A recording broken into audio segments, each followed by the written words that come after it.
What's up, guys? It's Frederick Alspo, and I use RSR suspension on all my drift cars. I love RSR. Iyo RSR Ichiban.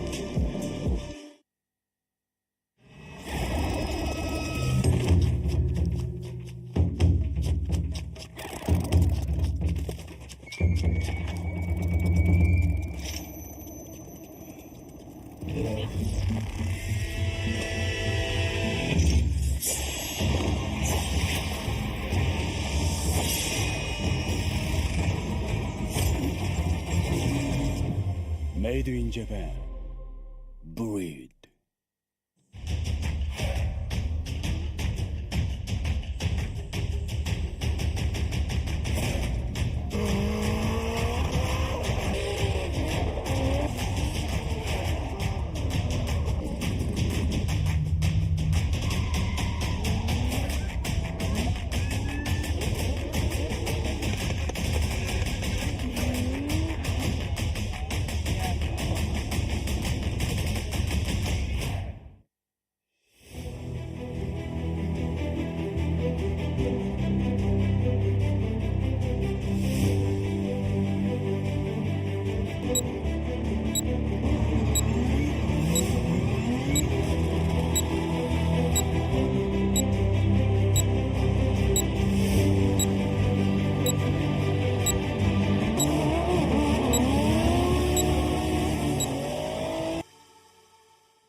Welcome, drift fans from all around the world. We finally made it. It's been a long 9 weeks, but here we are for round 2 of the 2023 Yokohama Presents Formula Drift Japan FDJ2 here at Ebisu Circuit West Course. 皆様 FDJ2 2023年横浜タイヤプレゼンツフォーミュラードリフトジャパン FDJ2 Round 2。さあ今回どんな戦いが待っているのか、エビスサーキットからお届けしてまいりたいと思いますが、FDJ2 前回から今回9週間ほど、時間をいただいております。Like you said, that's 9 weeks. Looks like we are lucky with the weather here. Oh yeah, I can't complain. This is awesome. 80 degrees, clear skies, ready to make some smoke out here. いや本当にね、今回天気にも恵まれまして、今日30度近く、なるという予報もありましたが、結構暖かいのでね、皆様ねちゃんと水分補給など、していただきたいなと思いますが、hope you guys stay hydrated. Make sure you have enough water because it is going to get pretty hot today, and I think this driving is going to make you hotter. もっとね暑いのがこの選手たちの走りだと思います。さあこちら、コースの方、画面に映っていますが、こちら実況席の方も、紹介させていただきたいと思います。Let me go ahead and introduce you guys. Us here, we have Kenny Harris right here to the right of me. ケニーがね、進行そして実況の方僕のお手伝いさせていただいています。そして僕、自身ラビー西田と申します。ジャッジの一人でありまして今回実況、そして、コメントの方もさせていただきます。僕の隣にいるのが、こちらアンディ・イエンジャッジです。アメリカのフォーミュラドリフトでは16年間、ジャッジをしていまして、今回アメリカから、久々の来日という、ことです。そしてアンディの隣、もう一方、僕がご存知、フォーミュラドリフトジャパンの、今村洋一ジャッジ、毎戦ジャッジをさせていただいております。So this is the 3 judges here, me, Robin Ishida. I'll also be commentating with Kenny Harris. Next to me we have Andy Yen, 16-year veteran in the Formula Drift USA series as a judge, and all the way to the left of me is Yoichi Imamura, Formula Drift Japan judge, and also running a lot of things. Very busy man. さあ、僕らですね、ここ、恵比寿サーキットで2日間にわたり、これからよろしくお願いしますという、挨拶させていただきます。So that's 2 days we're going to be here at Ebisu Circuit. We're going to be talking on the mic and also introducing you to the FDJ2 and the J3 on the live stream and also at the track. さあ、こちらですね、エントリーの方も、今回30 It's like 30, it was like 37 cars, right? 37台、今日予選の方を、戦っていただきます。37 cars going to be going head to head to make the qualify. こちらね、37名のドライバーが狭き門である、予選を勝ち残ったドライバーが明日のね、決勝、追走に残れる、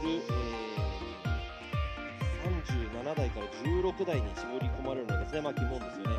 It's very tight space because that's 37 cars down to 16, and that's going to be making it into the tandem tomorrow. So we do have female drivers, 女性のドライバーだったり、ベテランのドライバーだったり、海外からの選手、そして外国のドライバーなどなど、多数な、ドライバー、いろんなドライバーがいます。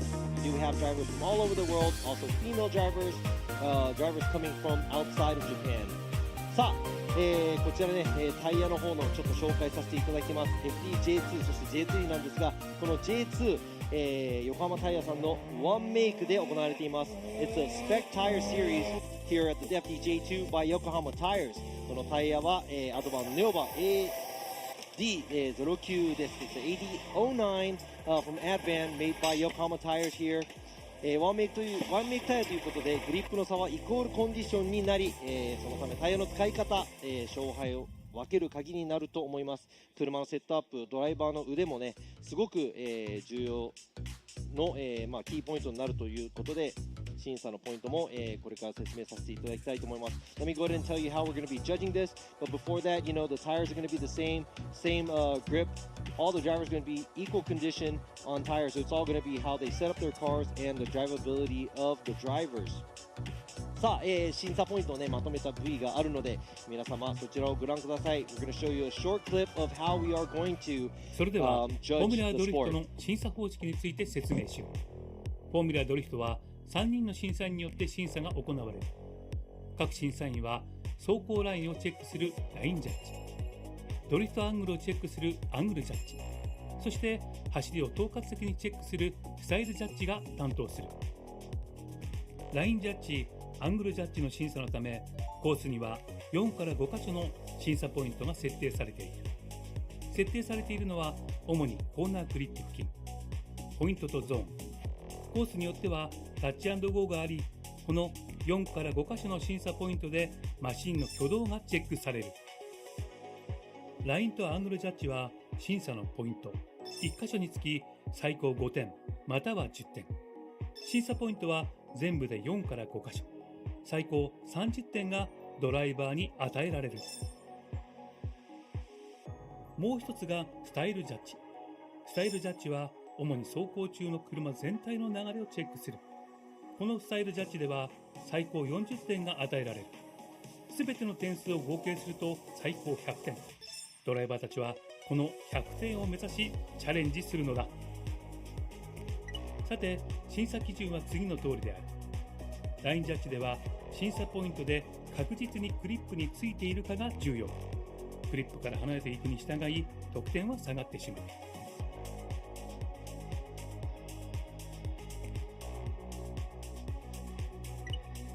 アングルジャッジはクリップでのドリフトアングルが審査の対象。当然アングル、角度が大きいほど得点は高くなるが、戻ってしまったり不安定な場合は減点の対象となる。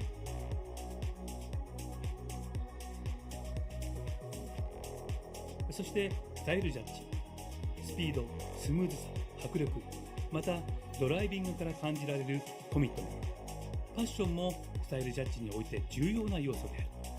審査では車の不必要な挙動、ブレやふらつき、メリハリのない走行などが減点の対象となる。またスタート時のエンジンストップ、フライングやパイロンタッチ計3回、審査コーナーでのスピンは即座に0点、コースからはみ出した場合は減点または0点の場合もある。ステアリングの角度が0度になるようなアンダーステアも含め、審査員の判断で0点になる。さあ、お分かりいただけましたでしょうか。That was all in Japanese, but obviously if you've seen FD before, you have a line angle and style here in FD Japan.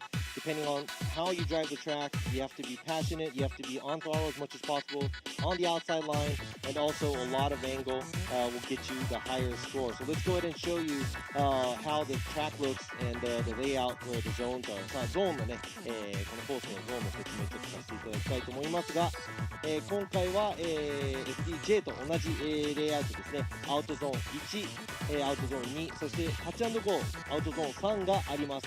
There's 3 zones and 1 touch and go, just the same as FDJ1.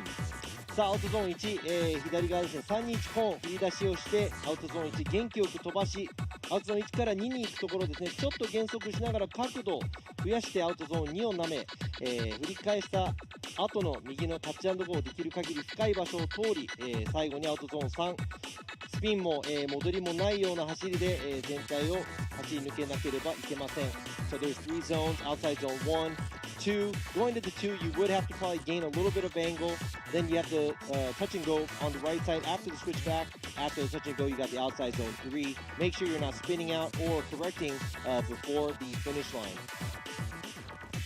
さあ、今ね、ゾーンの説明ちょっとさせていただいたんですが、昨年 FDJ で、こちら、エビスサーキットで3走優勝した、現在 FDJ、ドライバーの松井選手の走行を、ちょっと VTR 見たいと思いますが、Let's go ahead and check out the run that Matsui did, which is a FDJ driver currently, made the number 1 qualifying run here at Ebisu Circuit from FDJ2 last year.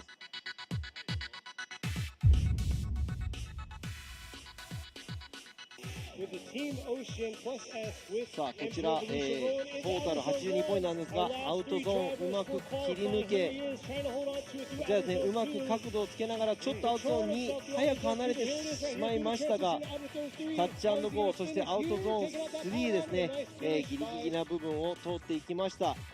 ちなみに、こちら前回の FDJ2 の、こちら単走優勝、松井選手、現在 FDJ も、アドバン、ネオバンを履いています。そしてこちら、この間あった FDJ、恵比寿戦でも話題となりましたカレ・ロバンペラ選手ももちろん FDJ2 で、皆さんが使っているタイヤと同じ AD09 の、タイヤ、全く同じタイヤを FDJ でも単走優勝、見事しています。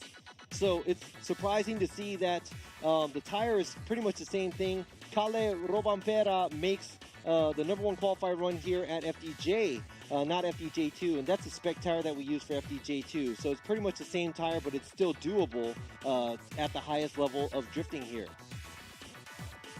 タイヤがね、同じでもこの走行スタイル、そしてドライバーのやっぱり力で、J1 でも J2 でも活躍できるということを、カレー選手の方、証明したということですが、looks like he was able to prove that no matter what the condition is, you're on the same tire. It's a good enough tire to make it in the FDJ series as well as FDJ2. So these drivers are all on the spec tire.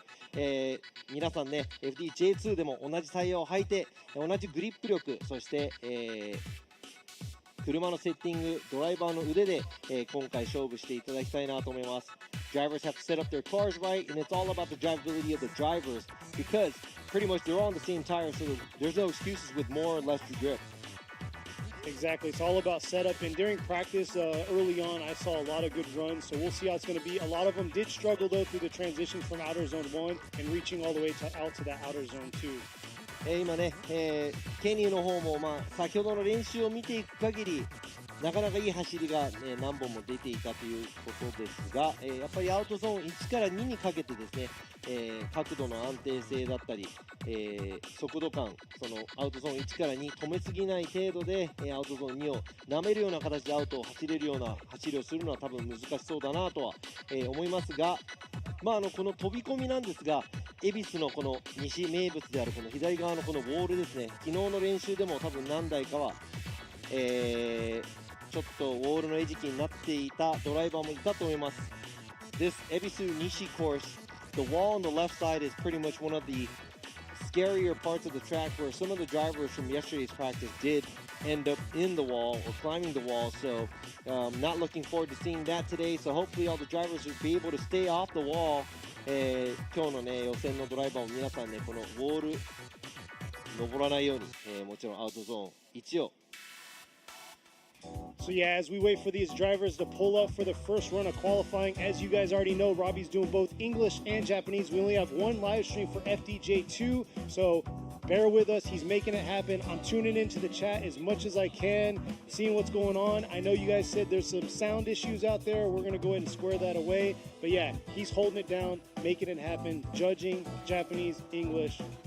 He's the man. That is right. それでね、ライブストリームもこのね、英語、日本語放送、一括にまとめているので、日本語が飛び交ったり、英語が飛び交ったりと、皆さんお付き合いください。So yes, you said we do have both of the live streams on one. Be speaking English and Japanese here. So we'll be going back and forth. So bear with us. さあ、早速なんですが、1人目のドライバー FDJ2、今回が初参戦、1戦目ちょっと間に合わなかったんですが、海外からのドライバー、香港から、出場のゼッケン614ケン・ヨング選手 HKGSA 車両はアルテッタなんですが、ちょっとスタートでボンネットが今開いている映像がライブストリームで流れています。 We see the hood open on the car number 614 Ken Young's car from HKGSA. First time here, all the way from Hong Kong, and looks like he has his hood open, so something's going on right here. Yeah, yesterday during the private practice session, he suffered some issues with, I believe, the turbo. So hopefully they got that fixed and squared away, and hopefully he'll get his first qualifier run in. さあちょっとトラブルが気になりますが、せっかくね海外からお越しの、ドライバーにも1本目2本目ちゃんと予選走っていただきたいなと思っていますが、On it? Good? That's what they call it here, so I'm going with Robbie's 日本だ flow とね、 here. 日本だとボンネットっていうんですが、まあ海外でもボンネットっていうところもありますが、アメリカではフードと、ボンネットフードってよく言いますので、フードだけ、いうことが多いです。そして、いよいよ、ケン選手の1本目、That's going to be Ken Young's first run in his HKG SA Altezza.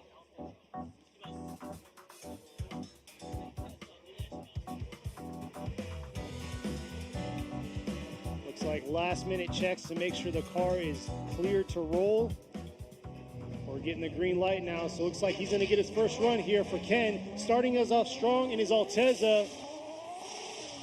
Here he is, just a little bit of struggle coming into this 3-2-1. Nice job trying to carry it. Looks like he lacked it a little angle through that outer zone 1. But bringing it back, turning it up here through outer zone 3 here and through outer zone 4. We'll see what the judge's call is going to be in that approach from the 3-2-1 to outer zone 1. Yeah, that 今のちょっとこれはちょっとアウトゾーン1振り出してから戻ってしまったので、今のは多分スコアがつかないでしょう。It looks like it's going to be an incomplete. Huge correction after the outside zone 1. Everything else kind of looked like it was falling into place. 今のね、1走目、もちろん先行でね、追走ができる走行をしなきゃいけないので、予選では。なので今のは残念ながら、1本目はノーポイントということになってしまいました。That's going to be an incomplete by Ken Young. Hopefully he could come back and put together something for a second run. 2本目期待したいと思います。さあ続いて、2番目のドライバーですね。ゼッケン860谷岡明夫選手、モンブラン and RS 渡辺。Akio Tanioka right here in the AE86. See how bad he's going to scream here. Oh, a little bit of a struggle through that 3-2-1. Just a little bit too much.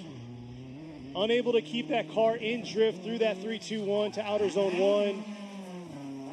But man, keeping it old school, very clean car, very clean build. いやなんか86という車両がね競技に出るのも結構久しぶりなので期待をしていますが、ちょっと今の走行だと回転が上がってないのか、ドリフト状態を保つことができませんでした。Looks like he could not keep the car in drift. Not sure if that's lacking in power or just RPMs. But the first run for this AE86, 谷岡選手の1本目は残念ながら、ノーポイントです。That's an incomplete for 谷岡's first run. さあ続いてのドライバーです。ゼッケン119谷川博和選手 Team Growing Up。 Hirokazu Tanigawa ready to go in the S15. See if we can get some points on the board. We got 2 incompletes starting us off not on the right foot, so we'll see how he's going to do here for his first qualify run.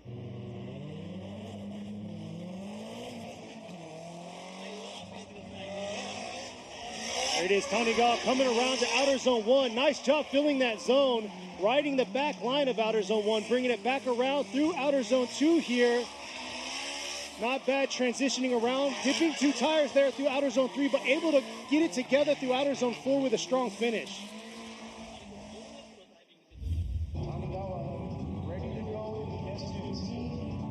さあ今の、走行ですが谷川選手勢いあり、ちょっとアウトにタイヤが出てしまいましたが、そのままの勢いで、走り切った模様です。ライン的にはなかなか、いいところかなというところですが、あとはですね、先ほどの V にも流れていましたが、ライン30ポイント、アングル30ポイント、そしてスタイルが40ポイントの合計得点100点で、この予選の戦いが行われております。That's a 100-point run, all added together with 30 points of style. I'm sorry, 40 points of style, 30 points in angle, 30 points in line. So line-wise, that was pretty good for Tanigawa. Let's see what the other judges have for angle and style. さあ、谷川選手1本目80ポイントです。That's an 80 for Tanigawa's first run. 80ポイントなかなかいい得点ではないでしょうか。勢いもありました。He had a lot of momentum going into the outside zone 1 too. Oh yeah, and a lot of commitment too. So nice job. Way to start us off right there with an 80-point run. さあ続いてのドライバーゼッケン67番です。大友隆一選手、小松レーシング IS300。Ryuichi Otomo's up next in the IS300. Nice build, 2J under this, I'll tell you here. Coming around into this outer zone 1, a little shallow through outer zone 1. Just hanging on here, trying to get out all the way out to that outer zone 2. Nice job through that zone. Oh, bringing it back around with the transition into this outer zone 4. さあちょっとぎこちない、つなぎの部分がちょっとだけ雑な感じがしますが、なんとかラインは、いいところをまとめたんではないかと思いますが、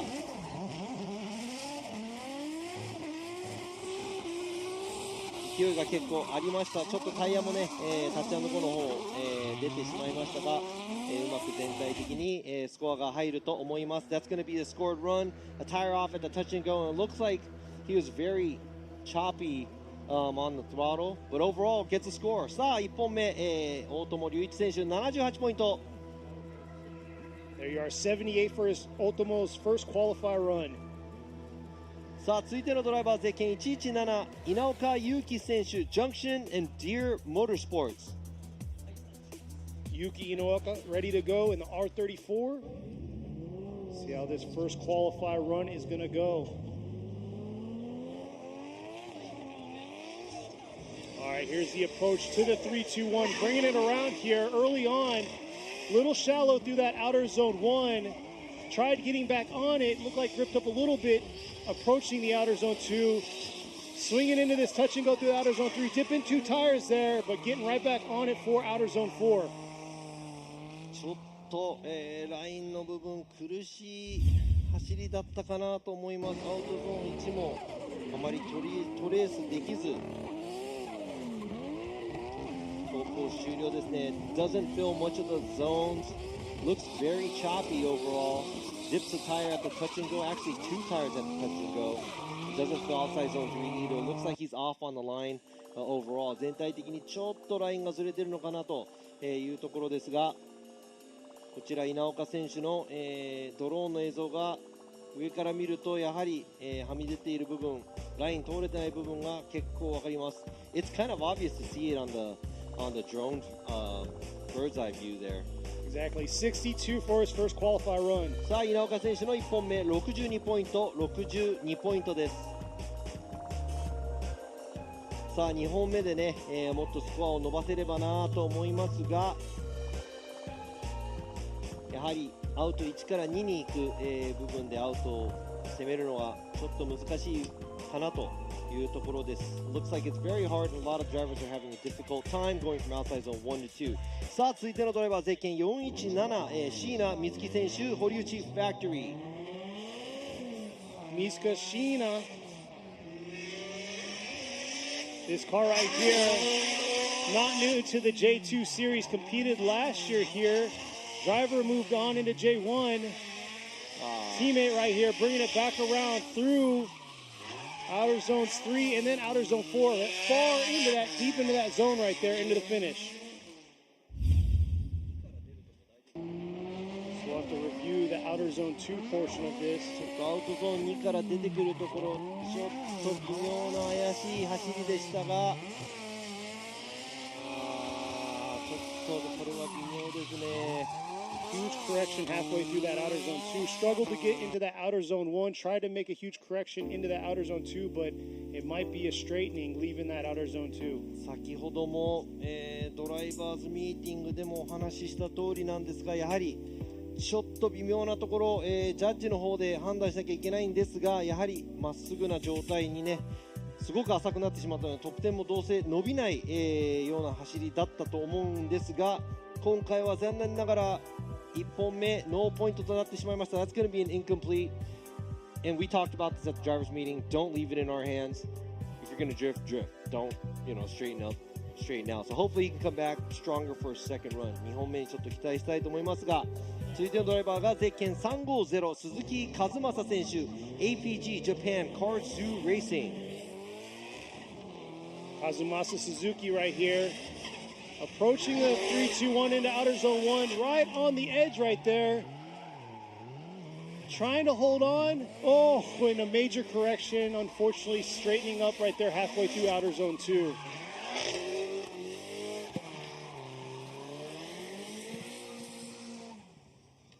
ちょっとアウト1から2に行く部分で、気を取られすぎているドライバーがいると思いますが、アウトゾーン2ではやっぱり回転が落ちやすくなってしまうので車が戻りやすいのかなというところですね。It looks like a lot of drivers are getting carried away going from outside zone 1 to 2, but they aren't keeping their RPMs up for outside zone 2, which basically makes the car correct, straightens. 残念ながら鈴木選手も1本目ノーポイント。Unfortunately, Suzuki also incompleting for his first qualify run. ちょっと、今ですね、7台中4台はノーポイントという、厳しいスタートとなっていますが、out of 7 cars we have 4 incompletes already. Not looking so good.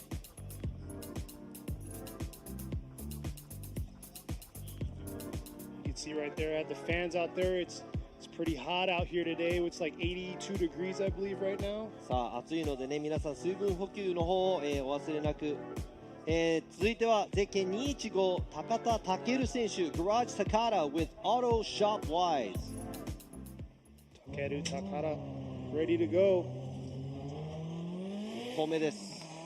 First qualify run for him. Here he is, nice approach into that outer zone 1 right there on the edge.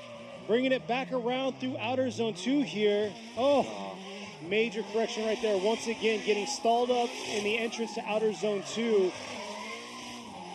ちょっとここ何台かやっぱりアウトゾーン1から2に行くところで2に行った時に安心してしまうのか、ちょっと回転が落ちて、アウトゾーンに出ていくところでまっすぐになってしまうケースが多いです。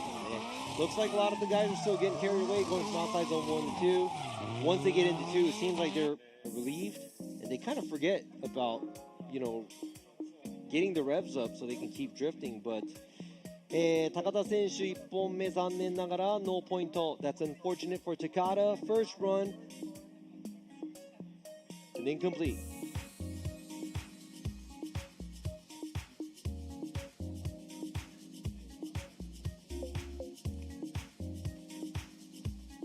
さあ続いてのドライバーゆっくりとスタートラインに着こうとしています。ゼッケン66番岡田龍馬選手 Case Racing. Ryuma Okada up at the line. S15.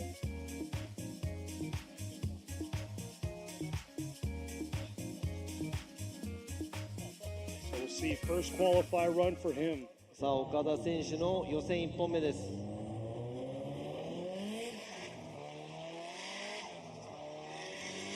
Approaching the 3-2-1 here, bringing it around into outer zone 1, a little shallow, trying to hang on right there, not going to be able to get all the way out to the outer zone 2. And yeah, right there, once again, the fate of that outer zone 2 is getting the best of a lot of these drivers.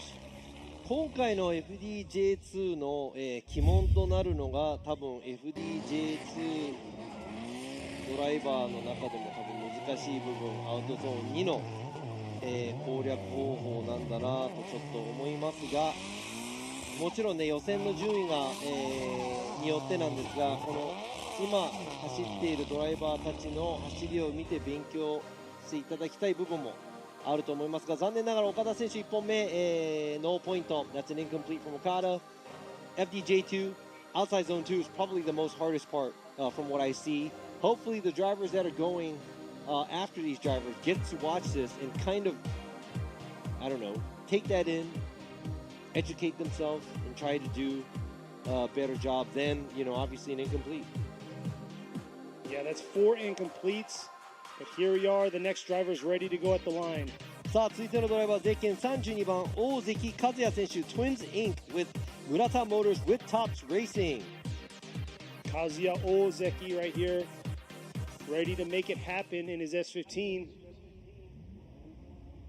During practice was very aggressive on his approach. We're going to see how he's going to do here. Approaching the 3-2-1 right now. There it is, bringing it around through outer zone 1, filling all of outer zone 1. Looks like he's dipping a tire right there before he gets to that outer zone 2. Able to hang on around outer zone 2, through the touch and go to this outer zone 3. And a strong finish right there in outer zone 4. ちょっとこれライン的には結構、いいのではないかとちょっとリプレイで再確認しますが、 double checking, but as a line judge I think this might be a pretty good score. Not filling outside zone 2 from the beginning, but and dipping the tire at the touch and go. But overall, looks pretty good to me. ね、ライン的には、もちろんねタイヤがちょっと出てしまったり、アウトゾーンに初めのところうまく、入れなかったんですが、全体的にはなかなかかなと。ちょっと、角度が浅い部分もありましたが、全体的に1本目としてスコアね、これだけ走ったのにまだ4つ目のスコアなんでね。 That's like the 4th score that we have overall. There you go. 82. さあ、大関選手1本目82ポイント、82ポイントです。 Right now leading the points for qualify. 現在、予選今は、1番手になっています。続いてのドライバー、ゼッケン767ラーマン・ラッセル選手、 RS 渡辺ガレドリカイ by now Japan. So Raman Russell's ready to go in his JZX 100. I talked to him early on. He said he got a lot of practice in here. Part of the private practice yesterday. We're going to see how he's going to throw down. He said he's going to throw a smoke. So here he is coming around outer zone 1. Trying to get right back on it through this outer zone 2. Carrying it around halfway through outer zone 2 there. And finishing, just missing that finish right there through that outer zone 4. 何か歯車が、狂ってしまったような、アウトゾーン2でもちょっと戻り気味になってしまったラーマン選手、フィニッシュライン前でハーフスピン。残念ながらノーポイントです。 That's going to be an incomplete. Pretty much almost straightening coming out outside zone 2. Half spin right before the finish line. Pretty much that's going to be an unchaseable lead and an incomplete. さあ2本目、ラーマン選手、0点になってしまったので2本目なんとかスコアを入れていきたいと思います。さあ続いてのドライバー、ゼッケン72番西崎智春選手、種松サンダーバード。 Tomoharu Nishizaki ready to go. Shoot, he's owned this car how long now? Original owner, right? I think he's one of the original owners. ほぼワンオーナーみたいな、オーナーというこの S13。 S13. Able to hang on right there through that 3-2-1, but unfortunately not able to finish outer zone 1. 逆振りでタイミング合わず、今のは、大きくラインも崩してしまいましたし、戻ってしまいましたので、no point. That's going to be an incomplete. As you see right here, it looks like he tried to do a flick, an opposite drift flick before the outside zone 1, but he threw it a little too hard, came in a little too short. Huge correction, incomplete. 残念ながら1本目はノーポイント。That's another incomplete we have for the first run. Man, it's either this track is really eating up these drivers. ちょっとね、このコースの餌食になっているドライバー結構います。これまで8台ノーポイント。That's 8 incompletes we have already. Yeah, but 21 drivers are going home today. さあ、続いてのドライバーゼッケン200番二川隆選手 R&T Factory. Takashi Futagawa is up next in the GZ20 Soarer. Love the old school, that boxy look. I'm definitely a fan. Here he is ripping into that outer zone 1. Nice job filling that zone. Now he's got to get right back on it through outer zone 2 here to link this outer zone 3 to outer zone 4. And it's looking real clean right now. A little shallow in outer zone 4, but he got a run in the books for his first qualifier run. いやライン的にもなかなか良かったですね。姿勢ももうちょっと角度が欲しいところですが、全体的にもちろんスコアは入るので期待したいと思います。Looking forward to what he's going to get. A little shallow at outside zone 2, an angle, and fills outside zone 2 fairly well. Doesn't go in it as early as he should be, but overall line score looks pretty good. Now really depends on what the angle and the style has to say for the total of this very old school GZ20 Soarer. この旧車にもなりつつあるこの Z20 ソアラですが、なんと二川選手1本目85ポイント。That's an 85 from this old school GC20 Soarer driven by Futagawa, currently leading the qualify. Man, what an awesome qualify run right there, sitting at the top of the pack now. さあ続いてのドライバーゼッケン235後藤光信選手 Team 鉄人 with Lavka. Mitsunobu Goto is ready to go in his JZX 100 Mark II, leaving the chicane now. He is approaching this 3-2-1, bringing it around, dipping 2 tires. Oh, what the look. Close to 3 tires there, but just over rotating right there, approaching that outer zone 2. 今アウトゾーン1通っていくところ、もしかしたら3奪なんじゃないかなというところですが、その後アウトゾーン1から2に、かけて残念ながらスピンをしてしまいました。Unfortunately, spun after the outside zone 1. It looked like he was almost 3 tires off going to the outside zone 1, but either or, it's an incomplete. Hopefully, he can come back stronger for a second run, get a score on the board. Oh, it is 3 tires off. You see that right there, 3 tires. 1本目、アウトゾーン1も3奪だったので、残念ながらスピンする前にちょっとノーポイントになってしまいましたが、2本目、なんとかスコアを伸ばしていただきたいと思いますが、続いてのドライバー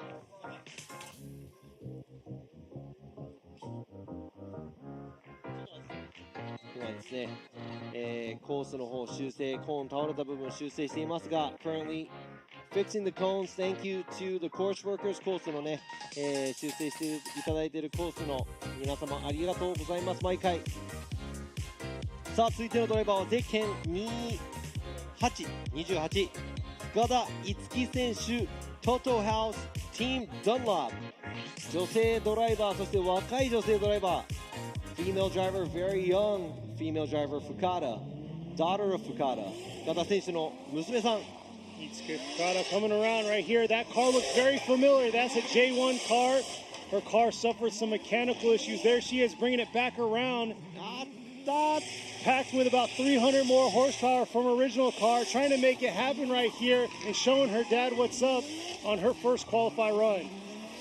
A little bit of a stall through outer zone 2, but overall, you know, she was able to get to those zones. Yeah, but you know what? Most likely that's going to be an unchaseable. ちょっと残念なのが追走になった時にここの1から2にかけたこのスピンをしそうなところをなんとかパワーで持っていきましたが、残念ながらこれは多分1本目ノーポイントとなってしまいます。I think that's going to be an incomplete. She didn't spin, but she did a huge stall. She dug herself out of where she was. with power, but that's not going to look good when there's another car chasing her. So it's going to be an unchaseable lead. It's going to be an incomplete for first run. But 2本目頑張ってほしいです。Looking forward to seeing what she's going to pull for the second run.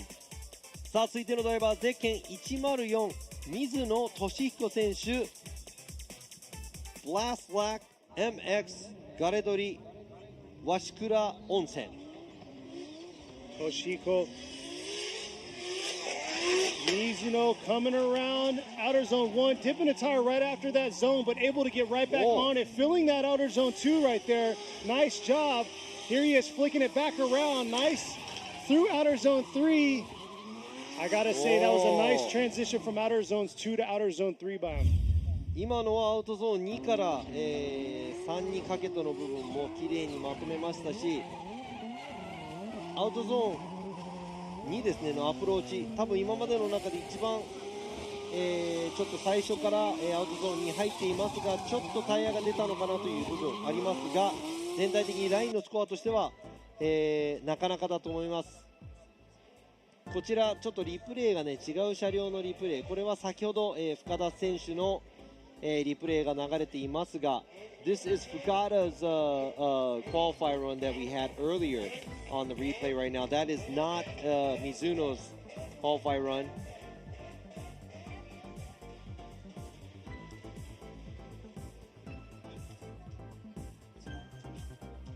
So let's see how the scoring is going to be. 今回のね水野選手の1本目のスコアはどうなるかちょっと見ていきたいと思いますが、リプレイは出ないのかな。まあ、出なかったらスコアだけでも多分ね水野選手も今首を長くして待っていると思います。I think Mizuno is probably waiting and waiting for a score because that was a fairly good run right here filling outside zone 1 out zone 1いいところを通りアウトゾーン2も、なかなかちょっと、アウト最後の方出てしまった部分ありますが、スコア的に何ポイントになるのか。あれまた同じ走行ですね。That's the same replay. I think they really like this run. この走行がすごい気に入ったのか、リプレイ何度も、出ていますが。Is it going to be enough to beat the top score right now? 85. さあ今ね、85ポイントが、予選1番目の、得点なんですが、それを超えることができるのか。水野選手の1本目は。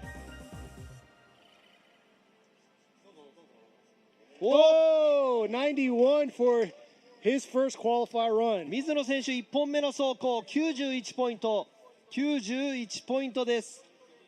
トップに躍り出ました。1本目の走行水野選手91ポイント。That's a 91. Currently leading the qualify. Let's see what all these other drivers have. Exactly. Nice job filling all the zones, making it happen. But like you said, we're only halfway through the first portion of qualify. さあ続いてのドライバーゼッケン16番渡辺浩太選手 AXYMR Racing with Props. Kota Watanabe up and ready to go.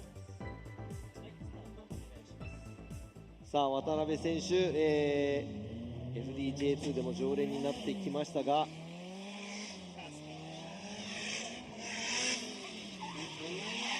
There he is, bringing it around outer zone 1. A little bit of a struggle through that zone, leaving that zone, bringing it into this outer zone 2. Not as fluid as we want, but filling the zones. And yeah, making a run. さあゾーンね、ちょっと元気がない感じで、ゾーンを通っていく形になってしまいましたが、なんとか走り切ったような、走りでした。さあこのジャッジのね得点全部合わせて何ポイントになるのか。こちらうまくトレースできてる部分、できてない部分ありますが、こちら、渡辺選手1本目の走行72ポイント72ポイントです。72 for Watanabe's first run.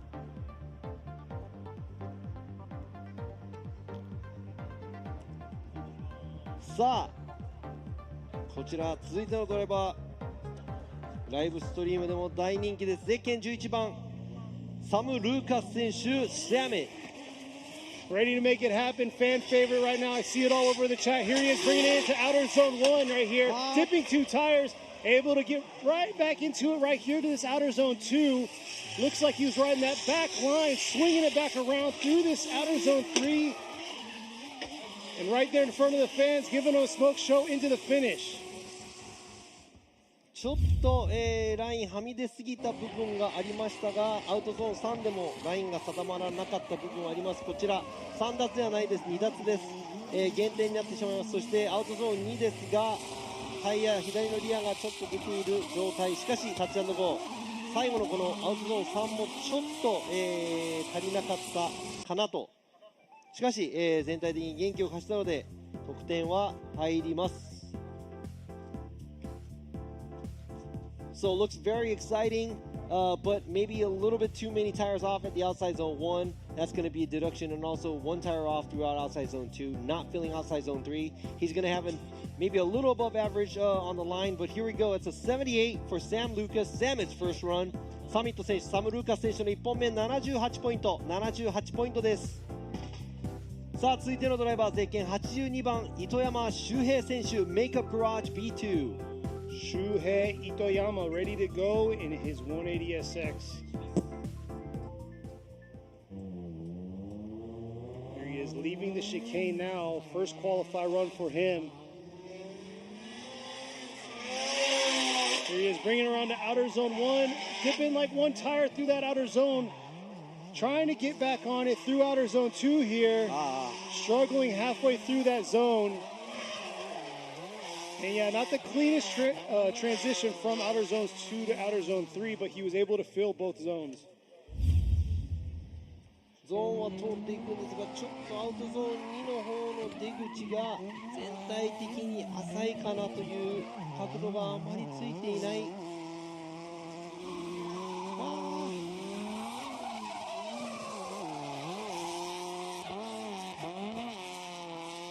Judge is taking a good look on that outer zone 2 here, the second half, to see the correction, see if he straightened or not.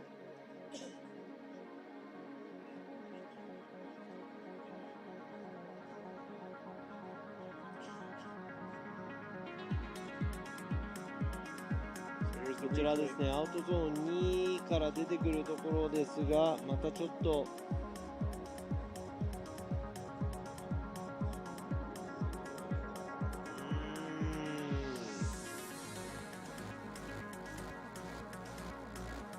Major correction after that outer zone, halfway through that outer zone 2.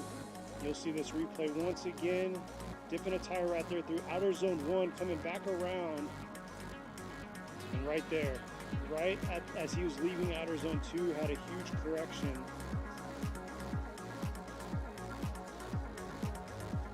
やはりちょっと、今のは微妙な、走行になってしまいました。アウトゾーンにですね、ちょっと先ほどと、何度もスコアが出ない走行と同じような走行になってしまいました。Looks like it's going to be an incomplete. Looks very similar to some of the cars that are coming out of outside zone 2, losing drift, having to straighten out, and pretty much that is not what we're looking for.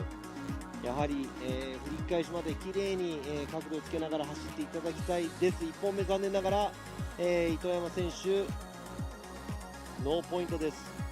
さあ続いてのドライバー、ゼッケン144、ダニエル・メスマー選手、The Sideways Experience。こちらオーストラリアから、出場のドライバーですね。From Australia, I think. Mesmer coming around 3-2-1 right now, dipping a tire right there. 2 tires, it looks like. That looks like 3. Oh, coming back around through outer zone 2. Very aggressive through that 3-2-1 approach. Unfortunately, it's looking like it's going to be an incomplete, dipping the 3 tires right there at outer zone 1. 今のアウトゾーン1の部分、もう一度リプレイでも確認しなきゃいけないんですが、1本、2本、3本、残念ながらアウトゾーン1到達する前に3脱になってしまいました。コースの上以外でのね、タイヤ3本、コースアウトしてしまいますと、もちろん、ポイント入らない対象外になってしまいますが、残念ながら今回も多分そのケースだと思います。Looks like the case here is it's going to be an incomplete. Dipping 3 tires before he reaches outside zone 1. Looks great, but rules are rules, and pretty much he's going to be an incomplete. 今のね、なんか上から見るとなかなかラインもうまくトレースできてるんではないかと思いますが、リプレイの確認した結果、残念ながらダニエル・メスマー選手1本目はノーポイントです。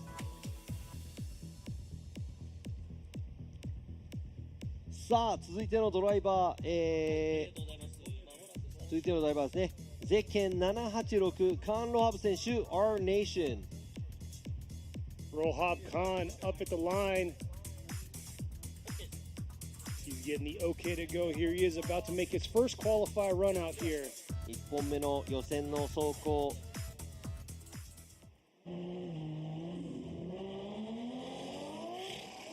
Alright, here he is approaching the 3-2-1. Very aggressive here into this outer zone 1. Nice job through that outer zone 1. Nice flick. Bringing it back around through the outer zone 2. Hanging on right there. Hitting that limiter. Bringing it back into this outer zone 3. Finishing strong here through that outer zone 4. And man, look at the smoke show he's giving for this crowd. さあなかなか角度もいっぱいついてて元気がある走り、ロハブ・カーン選手。さあこちらアウトゾーン1、ちょっと離れてしまいましたが、ここアウトゾーン2、トレースするのが少し遅れましたが、深いところまで、なんとか持っていきました。さあいっぱいね煙も出て角度がついている状態。ロハブ選手、さあラインもなかなか角度もなかなかかなと、ちょっと、アウトゾーンに出るところ少し角度を立ててしまいましたが、全体的に、スロットルもいっぱい空いてる走りでしたが、さあロハブ選手1本目の走行83ポイント。 That's an 83 from Rohab's first run。 さあなかなかのスコアではないでしょうか。さあ続いての、ドライバーゼッケン773塚本七海選手日比野塾。 Nanamis Tsukamoto ready to go in the JZA80 Supra. Here she is, nice approach here. He is coming around this outer zone 1, filling that zone, trying to hang on here through this outer zone 2. Oh, just hung up a little bit through that zone at the back end of the zone, and here she is coming back around through this outer zone 4. A nice strong finish there.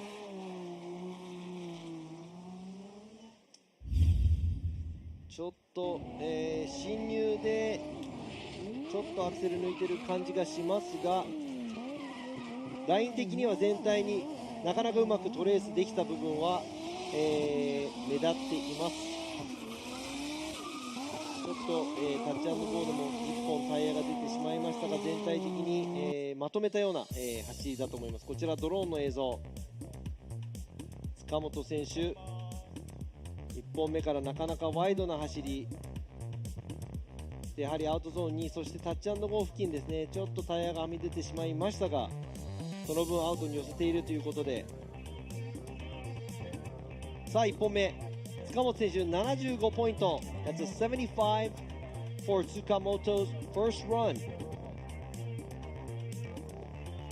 さあ続いてのドライバーゼッケン、10番甲斐健一選手 D-Like with 鉄人。 Keiichi Kai in the S15. First qualify run here. Ripping through the chicane now, approaching the 3-2-1. He's coming back around, a little shallow through outer zone 1, but able to make it early on right there, real deep into that outer zone 2. Nice job through outer zone 3 right there. Could be a little bit more angle through outer zone 3, but finishing strong through outer zone 4. ちょっと、勢いはありましたが、全体的に若干角度が浅めかなという部分。しかし、ライン的にも、まず、アウトゾーンにちょっとタイヤがはみ出てしまいました。そしてタッチ&ゴー付近もラインに乗ってるか乗ってないかという際どいところ。しかし全体的に、まとめた走り。甲斐健一選手78ポイント。It's a 78 for Kenichi Kai's first run. うまくスコアをまとめてきました。Got a score in for the first run. さあ1本目、続いてのドライバーゼッケン88番星敦樹選手 Cusco Yokohama with mad face. Hoshi, let's see how he's going to do here. First qualified run in the Cusco 86. His vehicle's nothing new to the J2 series. Taking over right here, bringing it into outer zone 2.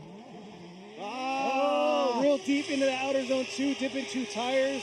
We'll have to check back at that, swinging it back around to the outer zone 3 into this outer zone 4. ちょっとこれはもう一度リプレイを確認してみないと。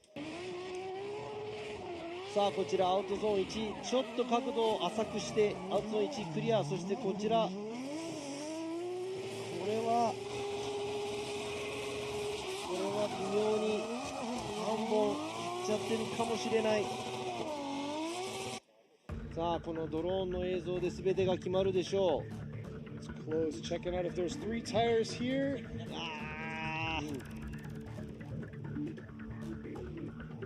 これはいやこれはちょっとね際どいところだと思いますが、残念ながら星選手の1本目ノーポイントになってしまうかもしれません。 Looks like it's gonna be an incomplete. Too many tires off at outside zone 2. アウトゾーン2でもねちょっとはみ出てしまいました。結果はノーポイント。2本目、頑張っていただきたいと思います。さあ続いてのドライバーゼッケン131リュウマ選手 Samurai Style Racing.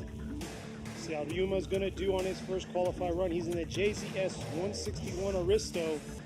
Big body 4-door.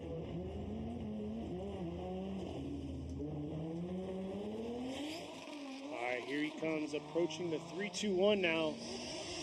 Getting on it real early right there through outer zone 1. Nice job filling that zone. Got to stay back on it into this outer zone 2. Oh. Nice, filling outer zone 2, bring it back around through the outer zone 3. Overall, very nice run by リュウ Ryuma. マ選手全体的にアウトラインギリギリちょっとはみ出てる部分ありましたが、なかなか勢いを殺さずにスムーズな走り。アウトゾーン1なんてタイヤがラインに乗っているところ、アウトゾーン2はちょっとはみ出てると思いますが、こちらタッチアンドゴーも少しはみ出て減点対象になりますが、全体的に、アウトに寄せています。こちらドローンの映像で確認していきたいところですが、ちょっと左のリアアウトゾーンに、はみ出ちゃっています。 Looks like outside zone 2 he is tire off through the middle of the outside zone and some tires off at touch and go. でもなんか落ち着いた感じの走りでしたが、全体的にまとめてきました。 Looks like he had everything in the bag. Few tires off, but it's an 83. リュウマ選手83ポイントです。さあ、続いてのドライバーゼッケン2番ラバー博士 AMC Racing. Dr. Rubber at the line. See how he's going to do here. First qualified run in his S14.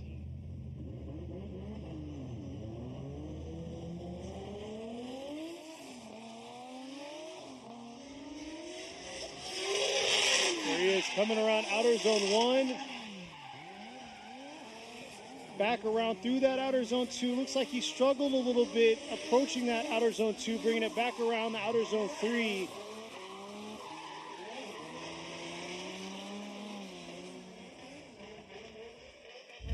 さあ全体的に、ラバー博士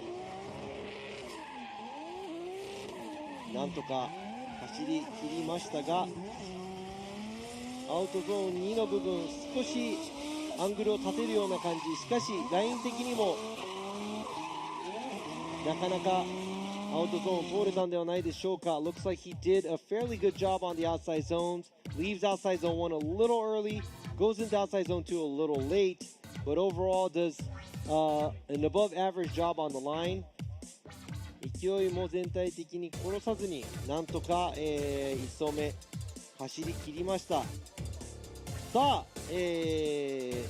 ラバー博士1本目83ポイント。That's 83 for Dr. Rubber's first qualify run. なかなかのスコアです。さあ続いてのドライバーゼッケン34番斉藤翔選手、プロジェクトサツ Team SHS。 Shoal Saito in the JZX90. First qualify run.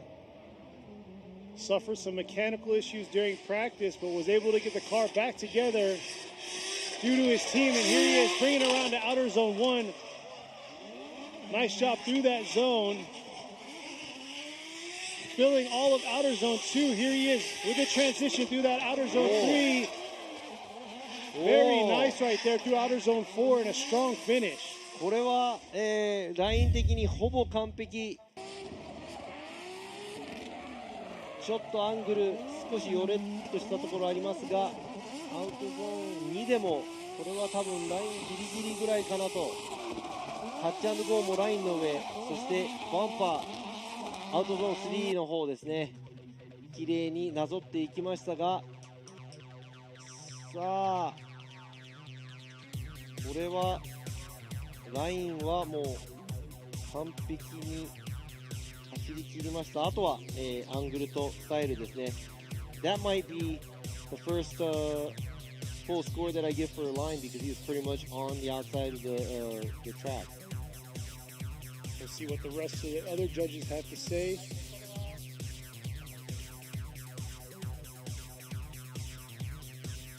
Oh! さあ斉藤選手1本目91ポイント91ポイントです。That's a 91 from Saito, so he is tied for the first qualifying run with Mizuno 選手と現在タイ、2本目のね走行が何ポイントになるかによりますが、現在1本目予選トップタイとなりました。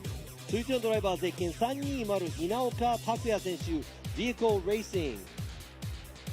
Takuya Inaoka ready to go at the line. First qualify run. Struggled a little bit through practice. But look at that, coming in real hot, real early into this outer zone 1. Whoop. Man, nice job through that outer zone 1, filling all of outer zone 1. Looks like dipping a tire right there through that top part of outer zone 2, but able to get back on it. Dipping a tire through outer zone 3.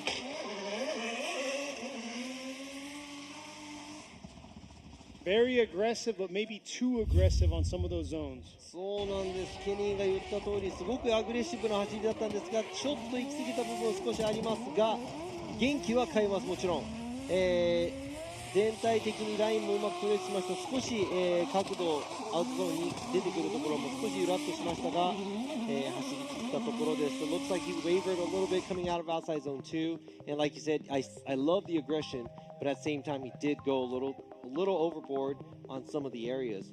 さあ、元気いっぱいの走り、稲岡選手1本目86ポイント That's an 86、from 稲岡's first run。 なかなかの得点ではないでしょうか。80点後半は It's pretty good to get the late 80s on your first run。 さあ続いてのドライバーゼッケン78番池本和馬選手、 Progress Project Mu Motis。 Kazuma Ikemoto, first run. Sitting in 9th right now.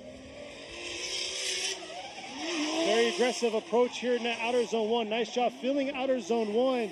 Now he's got to hold on to it through this outer zone 2. Able to fill outer zone 2 right there. Here's a transition back around through the outer zone 3. On the back edge of outer zone 3. Just a little shallow through that outer zone 4. いやこちらも、勢いがある、走りでした。池本選手、さあアウトゾーン1トレースして、アウトゾーンにちょっと、入るのが遅い部分、そしてタッチ&ゴーも1脱ギリギリ1脱かな、でアウトゾーン3もちょっとアウトまで寄り切れなかったんですが、全体的にまとめた走りでした。There was a few flaws in his run, a tire off at touch and go, not going into the outside zone 2 as early, missing outside zone 3 a little bit, but overall looks like a pretty clean run. There you go, it's an 84 by 池本。池本選手1本目84ポイント。84ポイントです。さあ、どんどんスコアが上がってきましたが、みんなに続けるのか。ゼッケン115、次のドライバー浜田清文選手 GH Racing。 Everybody's upping their scores as we go, so let's see if we can do the same. Fumi Hamada right here, leaving outer zone, or 3-2-1 into this outer zone 1. Nice job filling that outer zone 1, bringing it back around through that outer zone 2 here, switching back to outer zone 3. Yeah, this driver right here, very aggressive. 浜田選手もちょっと抑えられるところを抑えきれない感じでしたが、元気がある走り。ちょっとだけタイヤが、アウトゾーン1、そしてアウトゾーンに少しだけ出てしまいました。そしてタッチ&ゴーも微妙に右のリアタイヤちょっとアウトに出てしまいました。そこだけ綺麗にすればもちろん高得点につながると思いますが、あとはアングルと、スタイルの得点を足した結果がどうなるか。 He looks like he went slightly overboard on outside zone 1, 2, and touch and go. Pretty much like a tire off, or maybe even half a tire off. But overall, I think we're looking forward to seeing good score. さあ、なかなかの走りだった浜田選手87ポイント。87ポイント。That's an 87 by Hamada's first qualifier run. さあ、80点後半を出してくると、後々安心して走るでしょう。さあ、続いてのドライバーゼッケン514野村圭一選手、Team 九州ユーラス and Cusco。 Keiichi Nomura, the beautifully built R34 Skyline. Here he is coming around the 3-2-1. Nice job there, filling outer zone 1, bringing it back around to this outer zone 2, staying on it. Here he is transitioning a little late through that outer zone 3 right there. Definitely throwing him offline on that outer zone 4. ちょっと、アウトゾーン2の後が少しラインが崩れてしまったようですが、アウトゾーン1タイヤうまくラインの上トレースできました。そしてアウトゾーン2の入りから結構早い段階でアウトゾーンに通れましたが、角度があんまりつかずタッチ&ゴーでちょっとはみで、その後、アウトゾーン3でも苦戦してしまいましたが、So here you go, like you said, not throwing as much angle coming out of outside zone 2, kind of put him in a situation where he doesn't fill the zones correctly. He does go off, tire off at touch and go, and also doesn't fill outside zone 3. But the first half of the track, pretty good. さあ、1本目、前半が良かったんですが、後半ちょっと崩れてしまいました。野村選手79ポイント。That's a 79 for Nomura's first run.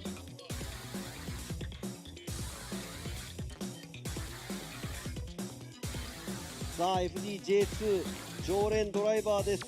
続いてのゼッケン840山下和孝選手 Cos Power Waco's K Factory。 Kazutaka Yamashita in his VR powered 180SX, ready to make his first qualifier run.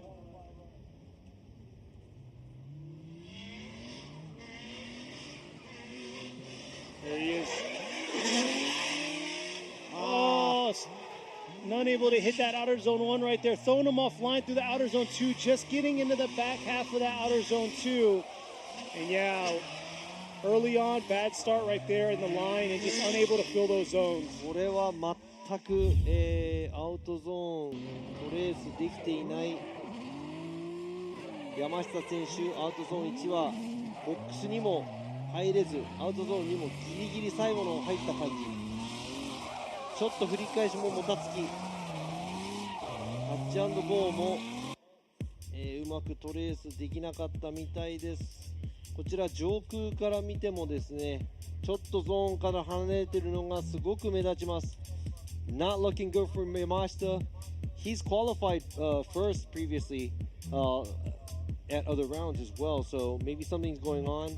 以前もね、1位通過をしている山下選手なんですが、なんと今回1本目の走行は残念ながら山下選手51ポイント。 That's a 51 by Yamashita's first run。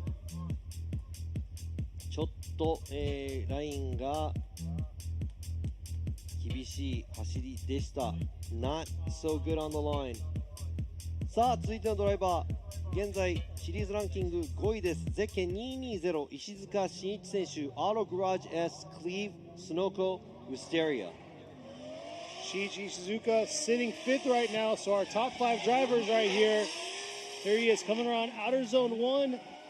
Not too bad, could have been a little deeper there and left a little bit early through that outer zone 2. Whew. But bringing in some heat through that outer zone 4 for a strong finish. さあアウトゾーン3ですが、うまくトレースできたんですが、このアウトゾーン1ちょっと早くにゾーンを出てしまいまして、アウトゾーン2深さでいうとちょっと足りないかなという感じです。しかしベテランらしい走りで1本目まとめました。 Looks like, he knows what he's doing and he seems like he's accomplishing his first run to get a score in。 という感じで、石塚選手の1本目が終わりましたが、スコアは、石塚選手1本目71ポイント。石塚 first run is a 71。 さあ前回表彰台を惜しくも逃した、ゼッケン168箕輪正代選手 Heyman。 Masayo Minoa ready to go. Suffered a little bit of damage through practice, the private practice yesterday, but it looks like the car squared away, making it happen here. Let's see how the first qualify run's going to be. Here she is, leaving outer zone 1 right there, trying to make it all the way out deep into that outer zone 2. Got a little bit halfway through that zone, bringing it back around. Real shallow flick right there through that outer zone 3, so not the cleanest run that we've seen from her. さあ箕輪選手、昨日の練習ではちょっとクラッシュしてしまいましたが、アウトゾーン1ちょっと早くに出てしまい、アウトゾーンにも少し遅れて入る感じ。角度がちょっと浅いまんまタイヤも1本、タッチアンドゴー付近で出してしまいました。ちょっとライン的にはちょっと厳しいスコアが少しついてしまいますが、箕輪選手1本目、なんとかスコアを入れてきました。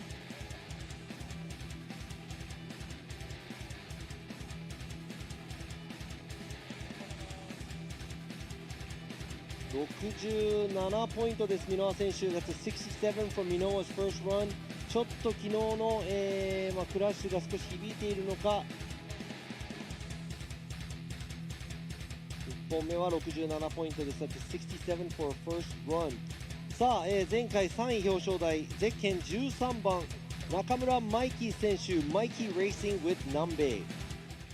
All right, here we are, our top 3 finishers of Suzuka Twin Circuit now. Number 13, Mike Nakamura is Mike's Racing JZX 100.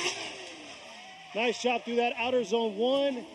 Just carrying it through here, trying to get all the way out, dipping a tire right there through that outer zone 2, but transitioning back around through outer zone 3 here. Woo, and just holding on through that outer zone 4.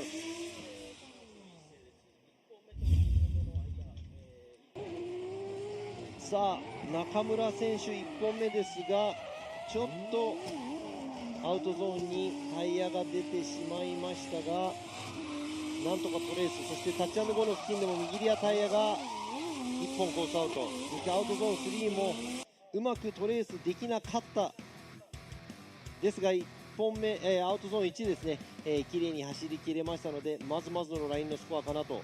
あとはやはり、この角度と踏みっぷりの良さですね、後のジャッジがどうスコアを入れてくるか。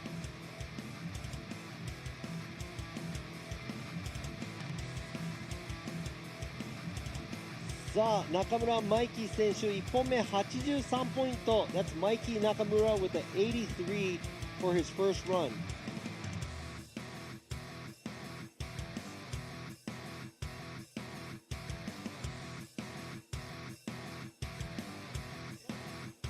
さあ続いてのドライバーゼケン888ジャマケン選手、今年から FDJ2 フル参戦。 Laudada Company with freestyle. John McKen right here, getting second at Suzuka. Just a little shallow and a huge correction after that outer zone 1. A man trying to throw down here on the second half of the track into that outer zone 4.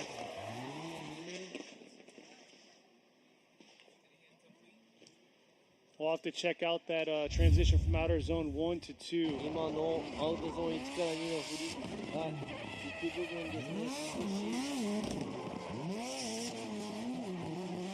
ドリフト状態を持っていけましたが、綺麗な走りとはちょっと言えないかなと。勢いも少し殺してしまったのかなというような走り。ジャマケン選手1本目ちょっと大切に走りすぎたかもしれません。Looks like he took a little too easy on his first run to get a score in, and doesn't look as committed. He looked like he was off throttle for a while for some of the areas. さあジャマケン選手1本目は、70ポイントですね。ジャマケン gets 70 points for his first qualifier run. さあ、予選1本目最後のドライバーとなりました。前回優勝ドライバーヨザ・ハリー選手 from Harry's Auto with Big Kid Blocks Japan. Harry Yoza right here finishing first overall, and Suzuka sitting first in points right now in his R32 Skyline. See how he's going to throw down. Is it going to be enough to beat the 91-point top score we have right now? He's wrapping us up for our first round of qualifying for FDJ2. Nice job filling that zone, bringing it back around. Very aggressive. Nice run overall. いや、与座選手のライン結構際いところ走りました。ちょっと今、リプレイでも確認しなきゃいけないんですが、本当にギリギリすぎて出てるかどうかっていうのがちょっともうオンザラインですね。1本目アウトゾーン1、そしてアウトゾーン2もタッチ&ゴーもなんと与座選手、ラインをうまくトレースしていけたと思います。 Looks like line wise he's pretty much on the money. He's on the line. I thought he was dipping a tire at outside zone 1. He didn't. Looks like he's not outside zone 2. Touch and go, he's on the line and goes to outside zone 3. That's pretty much a perfect line score for me as a line judge, but it really depends on what the angle and style judge have. Exactly. What a way to finish this first round of qualify for these FDJ2 drivers. So here it is, the suspense on what his score is going to be for his first qualify run. さあ与座選手勢いもあったのでどんなスコアが入るのか楽しみです。 Looking forward to seeing what he is going to get for his first run. Pretty exciting to see, and also a fairly good run or a good line.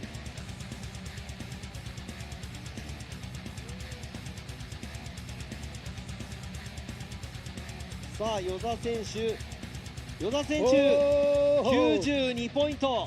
1本目92ポイントです。 Harry Yoza gets a 92 for his first run, actually leading the qualifier right now after we finished all the first runs. 1本目が全て、走り終えたところで現在最後に走った与座選手が92ポイントで、現在1本目の線リードです。 Yeah, so what do you think about that run that Harry Yoza just did? Man, what a way to finish up that round right there for the first part of qualifying. But I didn't expect anything less because that's how he comes out every single time, just like he did at Suzuka Twin Circuit. And here, see him second round coming out like this, he's ready to be podiumed again. 今ね、さすが前回、鈴鹿をですね、勝ち抜いた、与座選手なんですが、この一戦でも多分表彰台を狙っているんではないかと思いますが、さあ、数分後、10分後ぐらいですかね、にこの2本目の走行を、再開させていただきますが、We're gonna go ahead and get into the second half of the qualify that we have, probably in like about 10 minutes. So we're going to take a short break, and we're going to go ahead and have something streaming for you so you can see, so you can watch, but you can be back in 10 minutes. 10分ほどのね、ストリーミングを行います。V が流れますので、まあ僕らのね、英会話レッスンもその中で、ちょっと映像が流れると思うんでね。There's like a little English teaching lesson that we've always been doing for the FDJ series, me and Kenny. We're gonna see the visual of that while we're waiting. We're gonna be back in about 10 minutes. 10分ほどで、また皆さんお会いしましょう。We'll be back in about 10 minutes. Perfect time to go to the bathroom then. Yes.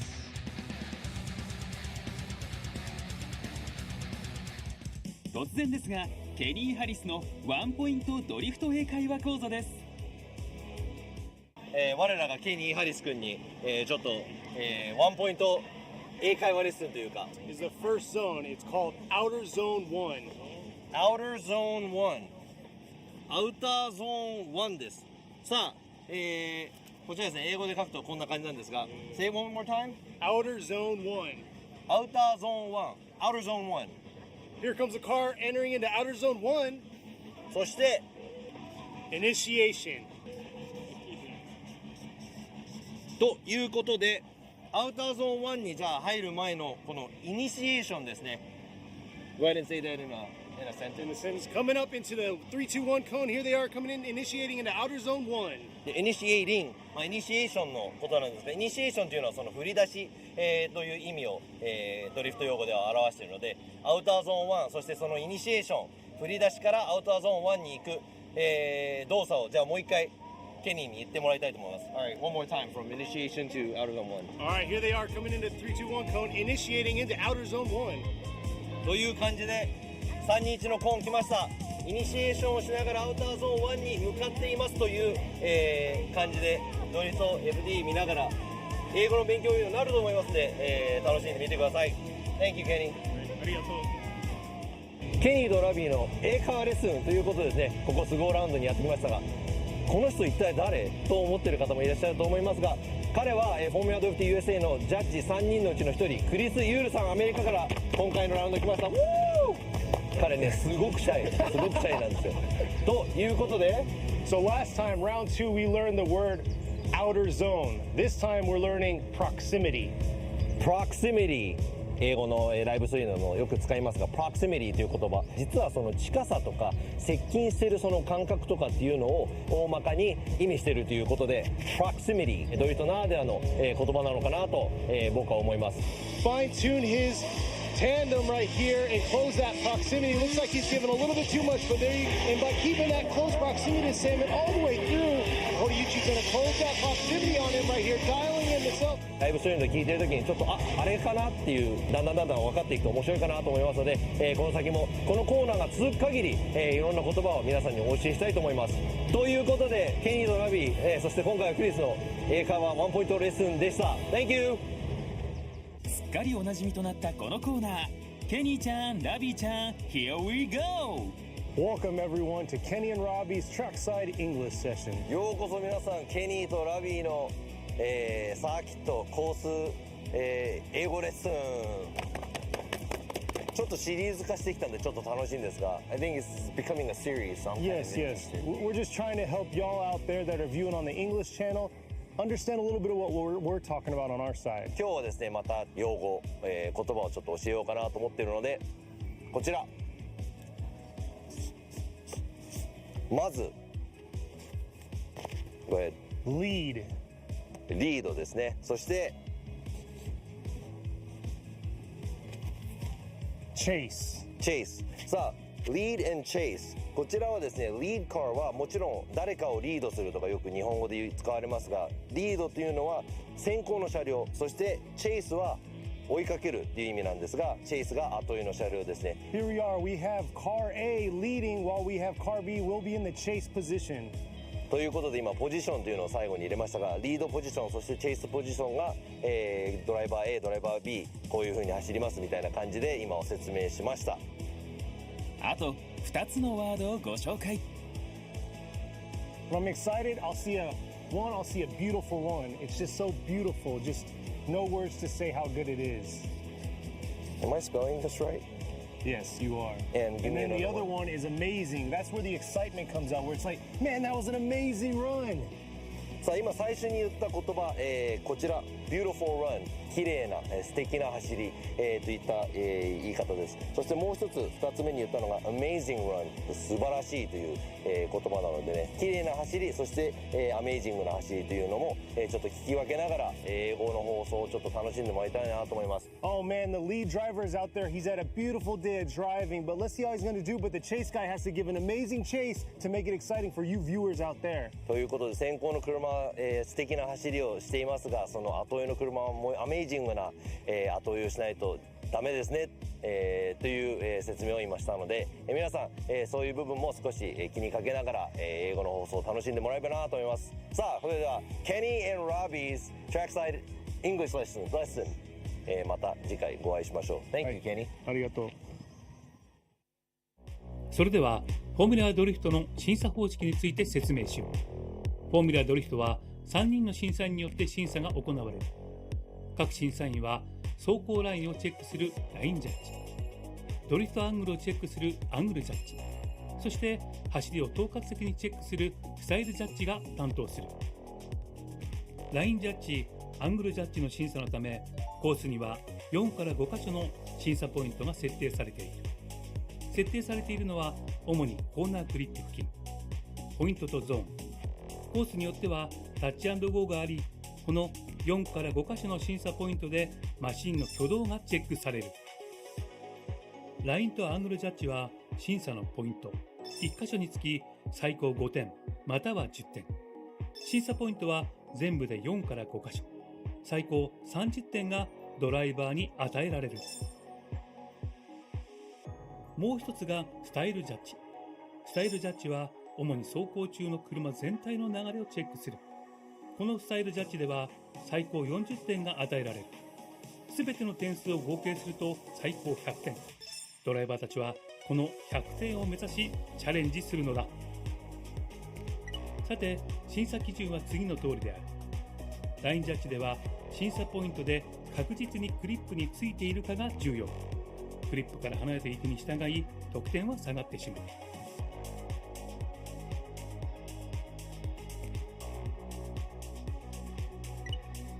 アングルジャッジはクリップでのドリフトアングルが審査の対象。当然アングル、角度が大きいほど得点は高くなるが、戻ってしまったり不安定な場合は減点の対象となる。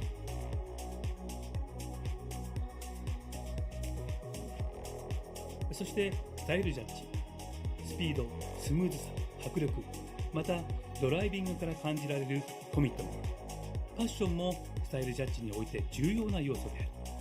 審査では車の不必要な挙動、ブレやふらつき、メリハリのない走行などが減点の対象となる。またスタート時のエンジンストップ、フライングやパイロンタッチ計3回、審査コーナーでのスピンは即座に0点、コースからはみ出した場合は減点または0点の場合もある。ステアリングの角度が0度になるようなアンダーステアも含め、審査員の判断で0点になる。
ultimate lubricant.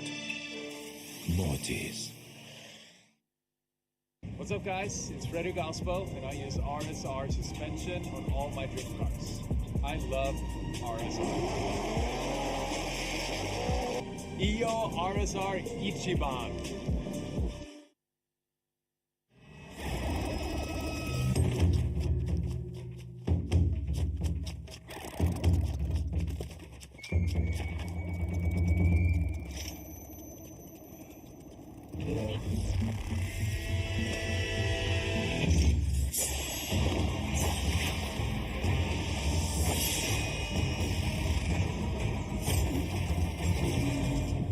Made in Japan. Breed.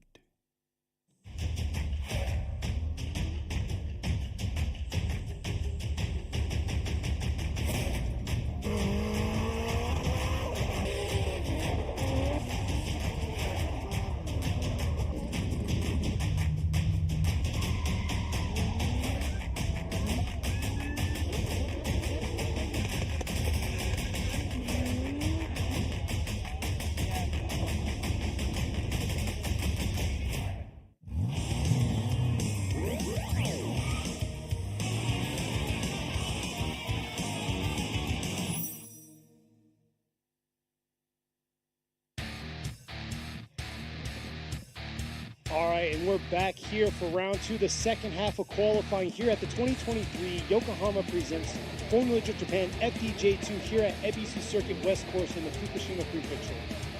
さあ戻ってまいりました2023年横浜タイヤプレゼンツフォーミュラドリフトジャパン FDJ2 ラウンド2恵比寿サーキット予選2本目の、スタートしようとしていますが、僕らの英会話レッスンどうでしたか How did you like our English lesson that we had, me and Kenny?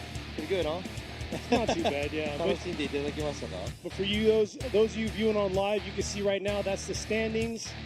Looks like 78 is the cutoff point right now for points on qualify. そうですね、今画面左に映っているのが、現在のポイントランキング1位から、今16位の、ボーダーラインが78ポイントというところ、78ポイント付近の選手はもちろんね、2本目高いスコアを取りたいのであろうと思いますが looks like they're going to have to fight for that because there are a couple of 78 in there.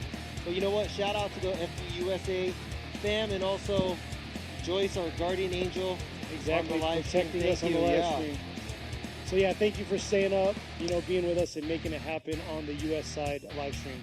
さあということでね、2本目も、エキサイティングな走りをなんとね、今回 FDJ2 でも90ポイント以上前回の、恵比寿ラウンド FDJ2 のラウンドなんですがその時の、一番高いスコアでも80点台でしたが今回、現在シリーズランキングもトップの、ヨザハリー選手が92ポイントを叩き出しておりますなのでね、全体的にまとめるとちょっと行き過ぎたドライバーもいれば消極的になりすぎたドライバーもいるので、そこのいいアベレージを、取れればいいなと思います So Harry Yoza currently sitting at a 92 got a better score than their first or than our FDJ2 round that we had here last year that was by Matsui that was an 80 something point run Harry Yoza doing a good job and also some of the drivers we saw they went a little too far and some of the drivers did a little too less and ended up with lower scores so we'll see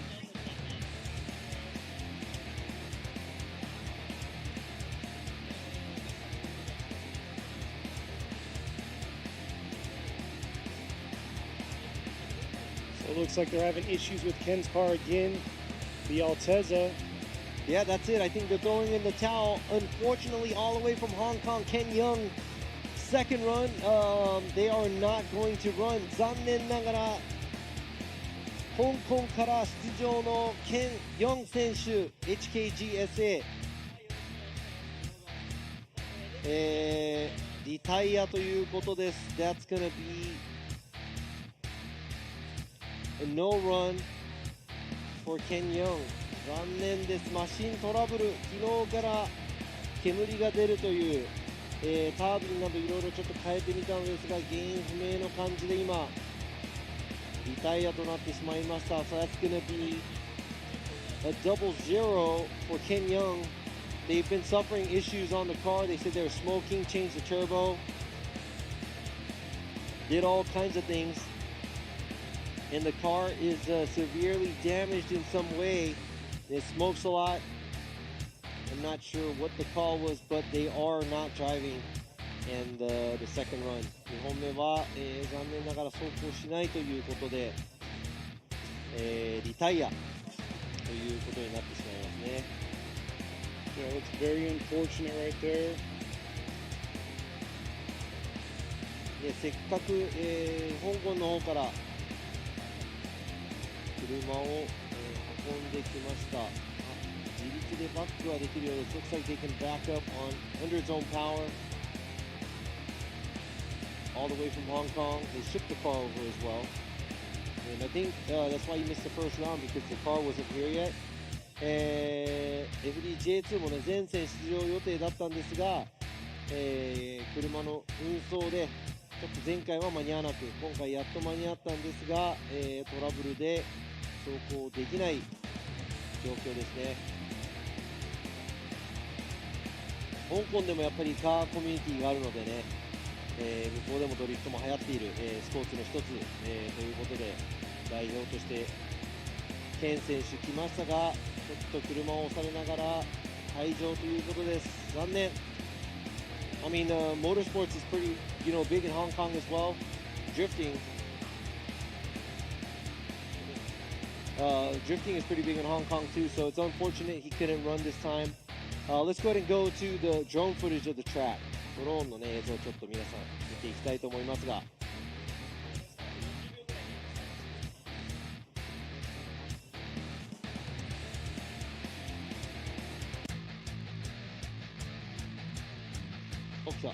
来ました。こちらね、コース攻略です。Looking at the drone's footage of the track. Here you go. Coming up to the 3-2-1 cone, initiating at the end of the cone.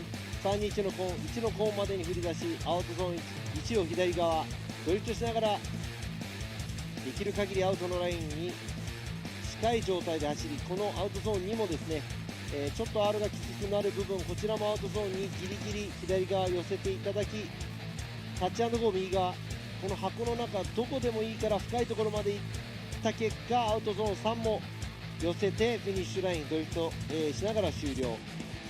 Going through the touch and go, going as deep as possible in that touch and go, and also going through the outside zone 3 and finishing through the finish line.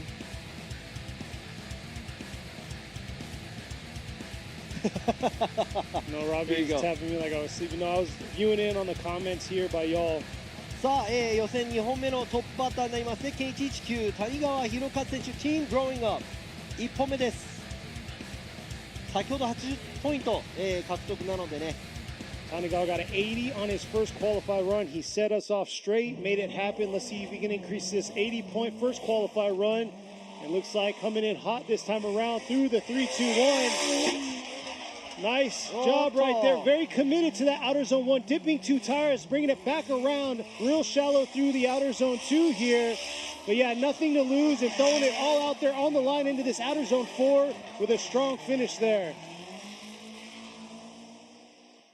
ちょっと、アウトに、1でですね、タイヤ離脱してしまいました。そこも減点になってしまいます。そしてアウトゾーンにどうにか寄せていきましたが、アウトゾーンに近寄りきれず、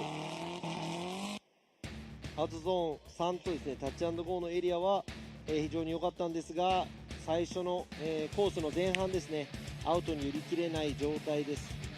勢いは結構あったんですけど、やはり、ゾーンを通れないとちょっと、スコアも落ちていきます。He had a lot of momentum, but the outside zone's not tracing it as well as he was supposed to. Ends up getting a 73. Tanigawa gets a 73. 谷川選手、2本目は73ポイントということで、1本目の80ポイントが予選の、スコアとなります。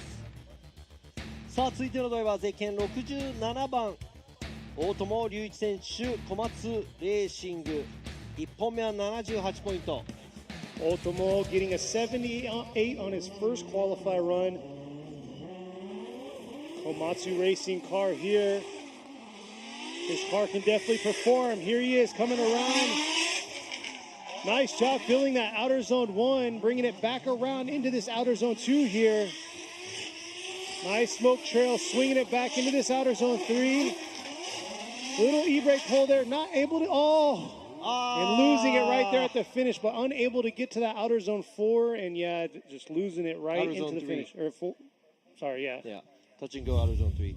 いやー、今のアウトゾーン1、アウトゾーン2、かなりいいラインで、ちょっと角度は浅めだったんですが、フィニッシュライン越えたところで残念なことにスピン。こちらですね、タッチ&ゴーもいいところを走り、アウトゾーン3は、ちょっとアウトに寄り切れない部分がありましたが、残念ながらフィニッシュラインでスピンをしてしまったので、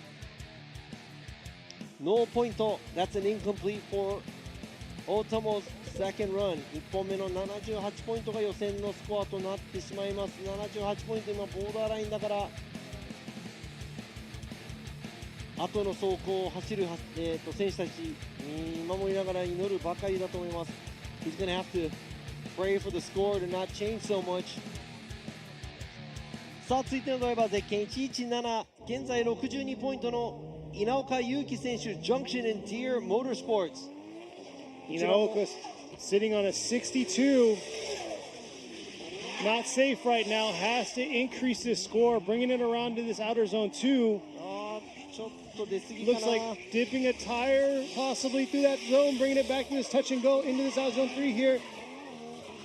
Nice strong finish there, but is it going to be enough to boost that 62-point first qualifier run?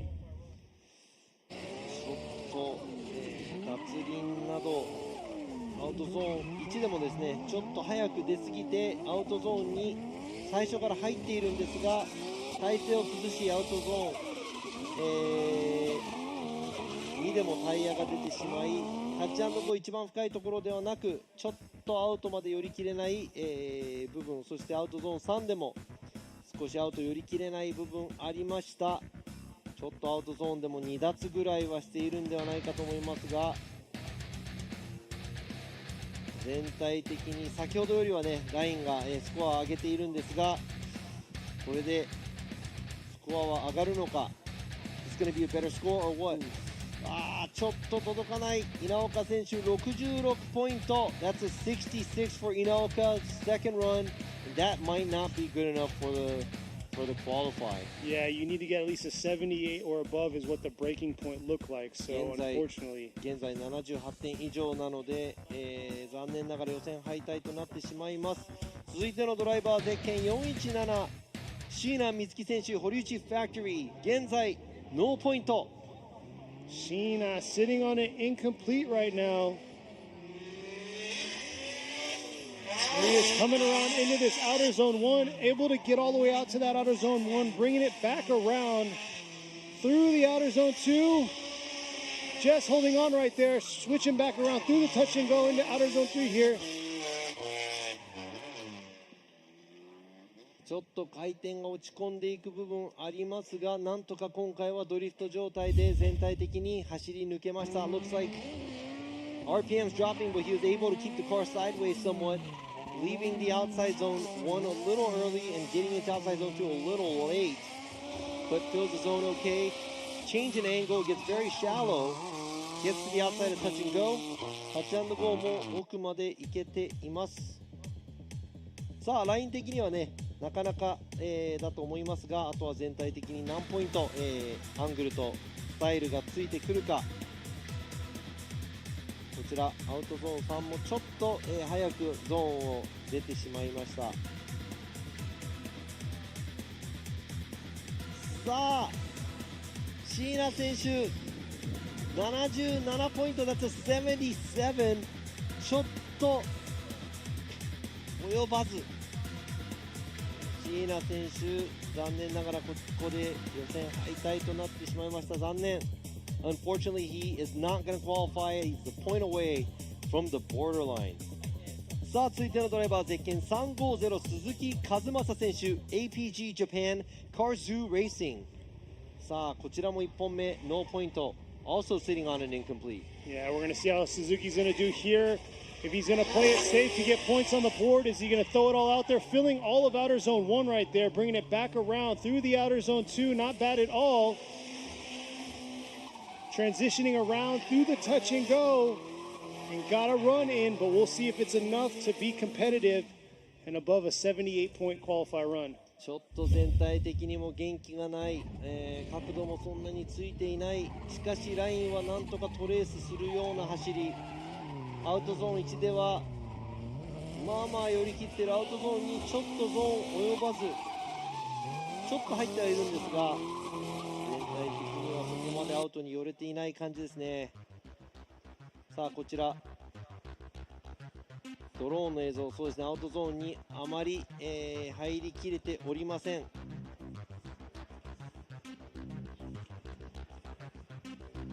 さあアウトゾーン1が良かったんですが、他がちょっと、ラインがスコアを落としていきましたが、アングルもちょっと足りないかなと。いやー残念ながら70ポイント、鈴木選手もここで予選敗退となってしまいます。Unfortunately, that's a 70 for Suzuki, and that's not enough to qualify today. Yeah, very unfortunate right there. 残念です。さあ続いてのドライバーゼッケン215、こちらも、現在ノーポイントです。高田健選手、グラッジタカタ with Auto Shop Wise、 なんとか得点を入れたい。Takata's got to throw down, sitting on an incomplete. Look at that very aggressive approach here through the 3-2-1 into outer zone 1. Real shallow through that outer zone 1. Shot a little bit in, approaching that outer zone 2, bringing it back around through the touch and go. Oh, and Jess holding on through the finish right there. Will this be enough? Sitting on an incomplete right now. いやーちょっとアウトゾーン1もですね10ポイントある部分で大きく逃してしまいました。そしてアウトゾーンに半分しかトレースできません。全体的にラインがずれてしまったのか、タッチ&ゴーは、まずまず、しかしアウトゾーン3も少し早く離れてしまった感じです。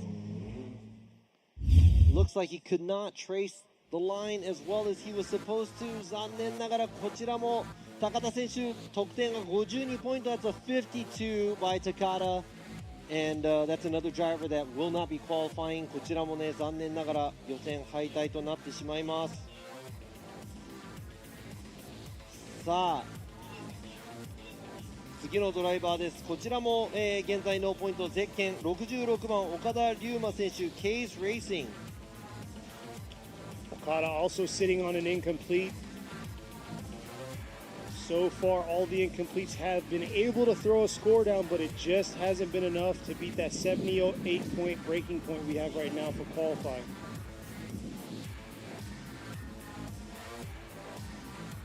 Out of the 37 cars we started out with, we're only getting 16 into the top 16 here, so that's 21 drivers that are going to be going home. いやー本当狭きもんですね。37台中なんと16台、しか予選取りません。ということで21台は、予選不通過となってしまいます。さあ岡田選手の2本目。Oh, real shallow there. Oh, and unable to get out to that outer zone 2.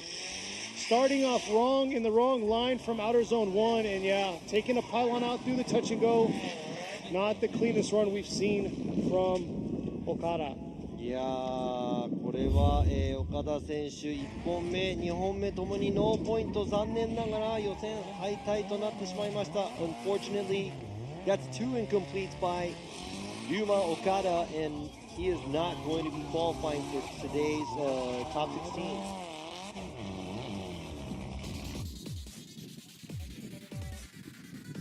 こちら Let's make it official. It is an incomplete. 0点出てしまいました。ノーポイント岡田選手。ちょっと何かが噛み合ってない様子でした。さあ続いてスタートに、ゆっくりと車を進めてきているのがゼッケン32番大関和也選手。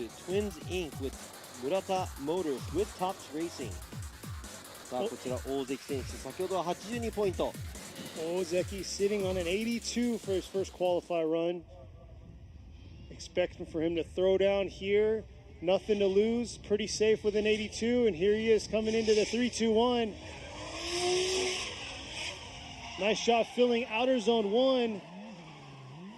Trying to get back on it. Oh, what a correction right there through that half of outer zone 2 there and then dipping a tire. So unfortunately, yeah, that huge correction straightening after he left outer zone 1 is going to affect him. ちょっとアウトゾーン1から2にかけてですね、ドリフト状態保てず回転が落ちてしまいまして、なんとかねクラッチを蹴りながら回転上げていたんですが、及ばずということで車がまっすぐの状態でアウトゾーン2を出てきたということで、今回2走目はノーポイントで That's going to be an incomplete. Looks like he was touch kicking it, trying to get the car to stay sideways, but that's official. It's an incomplete, but he is sitting on an 82 from his first run. Yeah, very safe at an 82. 82ポイントね、1本目で取っているのでちょっと安心かなというところですが、まだまだ分かりません。スコアを上げてくる78ポイントのドライバーもいっぱいいるかもしれません。You never know what the drivers are going to do, so you can never be safe unless you got 100. さあ続いてのドライバーです。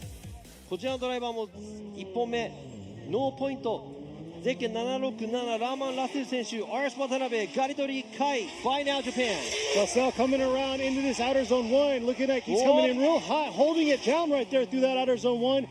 Not able to get all the way out to the outer zone 2, but he's going to bring it back around through the touch and go here. Trying to finish out strong right there through the finish line. We'll see if the judges are going to give him down. 今のはアウトゾーン2からもし水槽の状態でしたらほぼ一度まっすぐに近くなった状態、ここで大きくストール、力で持っていき、ちょっともうコースではないような部分も、ラインも良くない場所を通っていきましたので、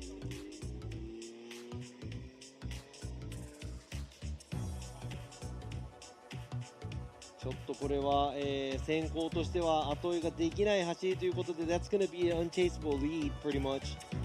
やはりあそこまでの、ストールをしてしまいますと、後ろから走ってくる車、追走ができない状態ということで残念ながら、2本目もなんとノーポイント。 That's an incomplete for Rahman's second run as well.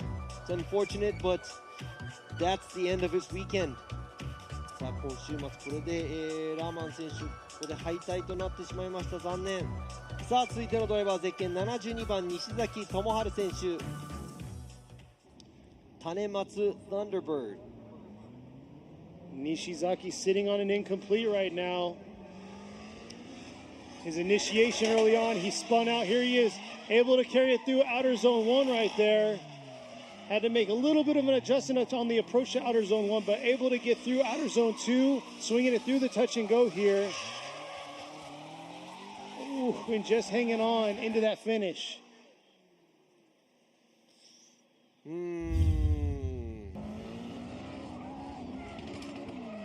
一応スコアは入るんですが、ライン的にはもちろんギリギリ走っていますが、角度がすごく浅い、そして勢いもちょっと、大きく殺しているという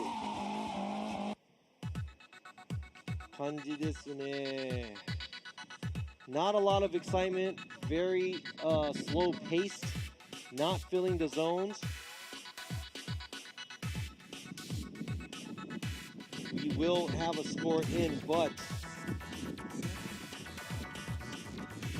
ちょっと、ラインでは今日スコア出ますが、全体的にはやはり届かない。Yeah, that was kind of obvious, but 西崎選手、残念ながら63ポイント。That's a 63 from Nishizaki. Not enough flair there, and that's going to be the end of his weekend. 今週末ここで、もう西崎選手敗退となってしまいました。勢いがちょっとなかったんでしょうか。さあ続いてのドライバー、ゼッケン200番、二川隆選手 R&T Factory。 1本目は85ポイント。Futagawa sitting on an 85 right now. Oh, coming in real hot into this outer zone 1. Not too bad there, swinging it back around. Looks like he dipped 2 tires through that outer zone 2, stalling a little bit, holding off, bringing it back into this outer zone 3 here, but unfortunately not able to get all the way out to that zone. ちょっと先ほどよりかは、ギクシャクした走りですね。もしかしたらこれは3奪になっちゃった。微妙にタイヤが出ているだけなのか、ドローンの映像でもう一回確認したいと思いますが、さあドローンの映像です。Just want to see if that's an incomplete or not at the outside zone 2. Very close, but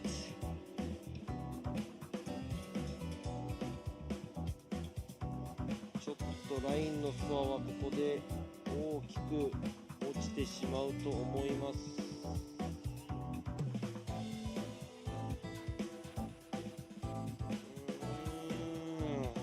Close right there. They were reviewing to make sure he didn't dip 3 tires in that outer zone 2. まあ先ほどの85ポイントはちょっと難しいと思います。That will not top his 85 from his first run.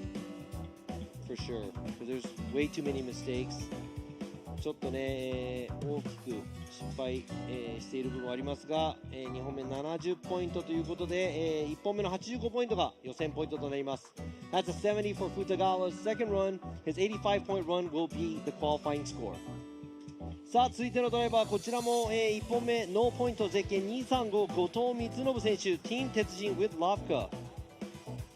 Goto sitting on an incomplete right now.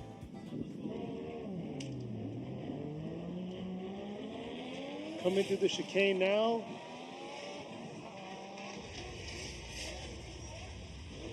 Little hesitant on the initiation into that outer zone 1, dipping 2 tires right there. Oh, just over rotating right there before outer zone 2. ちょっと、アウトゾーン1から姿勢を崩してスピンをしてしまいました。後藤選手、残念ながら2本ともノーポイントということで、予選はここで予選敗退となってしまいました。残念。So that's going to end his weekend real quick because Goto, actually that was probably almost a 3-tire off at the outside zone, but spins out. That's going to be 2 incompletes.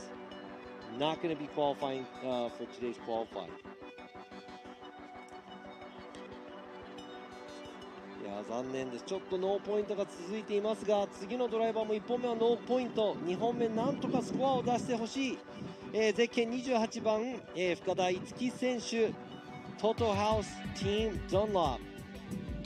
Female driver, would like to see her fulfill her father's vehicle. お父さんの、車両である深田選手の車両を狩る深田選手。Here she is, Fukada, sitting on an incomplete right here. Like Robbie said, driving her father's car because unfortunately her car was not doing too well. And here she is bringing around the outer zone 2. Nice job filling that outer zone 2. That's where she made the mistake last time, but fixed it right there, bringing it back around to the touch and go into this outer zone 3 right here. And I gotta say, what a huge improvement from the first ラインしか qualifying 自 run. 分見てないんですけど、結構すごいです。パーフェクトにほぼ近いライン取りですね。That was almost a perfect line. Maybe even better than her father. Oh yeah, お most 父さんよ definitely. りもしかしたらいい走りだったかもしれないですね。さあアウトゾーン1、うまくトレースできました。ちょっと角度が不安定だと思いますが、アウトゾーンに誰よりも早く、そしてフルに入ったんではないでしょうか。ペースが、すごい速いペースでは走っていなかったんですが、全体的にラインをまとめるような走りでした。Looks like she was really concentrating on running the outside line. I think that's the most prettiest outside zone 2 I've seen today from any driver out here. Yeah, most definitely. Filling the zones, making it happen, and that's where she made the major mistake on her first qualifier run that gave her that incomplete. いやこちらラインだけ見てますと、かなりの高得点かなと思いますが、他のね、アングルとスタイルの得点が入ったら何点になるのかちょっと楽しみです。Looking forward to seeing what the total score is going to be because I'm concentrating on the line score right now. さあ深田選手、2本目88ポイント。That's an 88 by Fukada. What an incredible run by this young female driver. この若き女性ドライバーの2本目、素晴らしい走り、88ポイント。さあ続いて、1本目で一番最初の90点台を叩き出した水野俊彦選手、2本目の走行 Blast Black MY ガレドリカイ。2本目の走り。Mizuno right now sitting on a 91. Wants that top spot. Very hungry right here. Coming aggressive into that outer zone 1. Nice job right there. Swinging around in this outer zone 2. ちょっとギブアップしてしまいましたが、アウトゾーン1姿勢はすごい綺麗だったんですけど、残念ながらアウトゾーンを抜けるところでですね、ドリフトやめてしまいました。He looked really good going to outside zone 1, but coming off outside zone 2, it looked like he kind of gave up on the run. So unfortunately, that's going to be an incomplete. 今のは、0点となってしまいますが、1本目、水野選手は91ポイント。Mizuno is sitting on a 91, so he has nothing to worry about. That's one of the highest scores that we have today. Exactly. Sitting pretty, and you can see right there, it's getting windy out here. ちょっとね、風が、強くなってきましたが、さっきの深田選手が走った後、いきなり風を巻き起こした走り。Right after Fukada ran, she just kind of like brought the hurricane, brought or the storm. Typhoon or storm, yeah. さあ、続いてのドライバー、現在72ポイント、ちょっと届かないから、スコアを上げたいゼッケン16番渡辺浩太選手 AXYMR Racing with props. Watanabe getting a 71 on his first qualify run. Here he is around outer zone 1 right here. Filling that zone, bringing it back around to this outer zone 2. Nice job into this transition through the touch and go to the outer zone 3 here. We'll see if that's going to be enough, because 71 is not too safe right now. ちょっとはみ出る部分多かったです。There's a lot of areas. One tire off right there at outside zone 1. アウトゾーン1で1脱。そしてアウトゾーン2。ちょっと遅れながら、近いところまでなんとか行けたようですが、アウトゾーン3もちょっとボックスの方離れてしまいました。ドローンの映像です。こちら。アウトゾーン2なんとかクリアしましたが、タッチアンドゴー少しアウトが、タッチアンドゴーは大丈夫なんですが、アウトゾーン3少しアウト早い段階で出ていってしまいました。さあ、渡辺選手2本目なんとか検討しましたが、74ポイント届かず。That's a 74 from Watanabe's second run, and I don't think that's enough. Yeah, it's probably not going to be enough to make it into the top 16, unfortunately. さあ、先ほどもその78ポイント台に乗っているサム・ルーカス選手、サム2本目絶対にポイントを上げたい。This is a lot of pressure on Samet. He's sitting on a 78, and I think he's right outside of the bubble. Yeah, he's right at that threshold. So we're going to see how Samet's going to do. A lot of fans on the live chat going on right now. Let's see how he's going to do here into the 3-2-1. Coming in very aggressive. Nothing to lose here for him. He's coming around. さあ、アウトゾーン1。Oh, too much there through that outer zone 2. うわー。 But man, he was throwing down like he had nothing to lose. Unfortunately, that's going to be an incomplete, dipping all 4 tires through outer zone 4. 残念、なんとアウトゾーン2、アウトゾーン1は、ライン結構綺麗にまとめましたが、ちょっと振り出しのところでですね、ここで少し角度を減らしてから、もう一度角度をつけ直すところ、残念ながらアウトゾーン2、コーン、1本目のコーンのところにタイヤもほぼ4脱というところ、残念ながら2本目はノーポイントとなってしまいます。That's going to be an incomplete for Samet's second run. It's unfortunate because I don't think his 78 is good enough to make it into the top 16.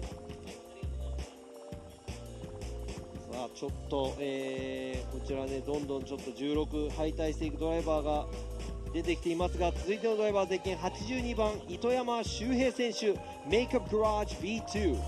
Itoyama sitting on an incomplete right now. こちらも0点、ノーポイント、なんとかスコアは入れたい。そして78、9ポイント以上取りたい。Alright, here he is in the outer zone 1. A little too shallow through that zone. Not able to get to outer zone 2 early on, but able to make it halfway through. And yeah, there's a huge correction. Same thing that happened on the first qualify run for him. 先ほどと同じ、感じでコアが入らない。なんとノースコア2回連続で糸山選手、ここで予選敗退となってしまいました。Unfortunately, Itoyama, that's 2 incompletes, and that's it for him this weekend.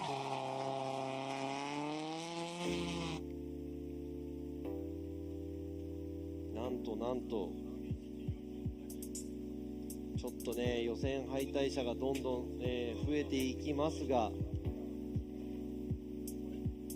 しかしね、今回37台中ね16台しか通らないので、21台は、ね、予選、通れないという、過酷な環境の中、ゼッケン144、続いてのドライバーダニエル・メスマー選手、The Sideways Experience、こちらも1本目なんと、ノーポイント2本目なんとかスコア入れられるか。All right, Mesmer sitting on an incomplete here. I believe it's right here where he dipped 3 tires, and here he is coming back around through outer zone 1. Nice job, cleaned up that outer zone 1, bringing it back around through outer zone 2. Got to get back on it through this touch and go into this outer zone 4, carrying it through to this outer zone 4 to a strong finish. But is it going to be enough? さあ、今のダニエル・メスマー選手、ちょっと、アウトゾーン、ちょっとギリギリな走りになってしまうのか、アウトゾーン1、ちょっと早めに出てしまいました。Left outer zone 1 a little early and got into outside zone 2 a little late. アウトゾーン2も少し遅れて入り、タッチ&ゴーでもちょっと1本タイヤ出てしまいました。さあ、あとはアングルと、スタイルのジャッジの得点合計で何ポイントになるのか。こちらですね、ドローンの映像で見るとよくわかる通り、ちょっとアウトゾーン3でも縁までは本当はね、タイヤまたはバンパーの縁でコースアウトギリギリ行かなきゃいけないんですが、なんとダニエル・メスマー選手もここで77ポイント届かず。 That's gonna be it for Daniel Mesmer as well. 77-point run, and that may not be good enough to make it through the qualify. さあ、続いてのドライバー、ゼッケン786カーン・ロハブ選手、 R Nation。 ロハブ選手はもう83ポイント取っていますが、まだまだ、何ポイント、で通るか通らないかも、僕はね全部今計算しきれてないのでわからないんですが、 Not sure where the bubble is right now because there's been a few changes in scores, but right now Rohab with an 83. See how Rohab's going to do here on his second qualify run. It sounds like he's coming in hot here, bringing in the heat, trying to take that top spot at qualify right here in the outer zone 1, dragging it out and around to outer zone 2 here, trying to hang on through this touch and go. Nice flick there, bringing it into this outer zone 3 to the finish. ちょっと、まただと思うんですが、アウトゾーン1でですね、角度はいいんですが、やっぱりタイヤ1脱になってしまいます。Tire off at outside zone 1, and it looks like he gets a little squirmy here at outside zone 2. ちょっと姿勢を乱してアウトゾーンに入っていきました。先ほどの走行とちょっと届かないかもしれないかなと、ライン的には思いますが、doesn't look like it's as clean as what we saw on his first run with his 83, but he is going to get a score for a second run. 2本目は、もちろんスコアは入りますが、果たして何ポイントになるのか。いやー、1本目は83ポイント、2本目は77ポイントということで、1本目のスコアが予選のスコアになります。The first run is 83, the second run is a 77, so his first run is going to be the qualifying score. ちょっと姿勢を乱す部分が、ちょっとありましたが、1本目が83ということで、続いてのドライバー、ゼッケン773塚本七海選手、日比野塾、こちらも今75ポイントとちょっと苦しい、予選通過か不通過か、2本目に期待です。Tsukamoto sitting on a 75.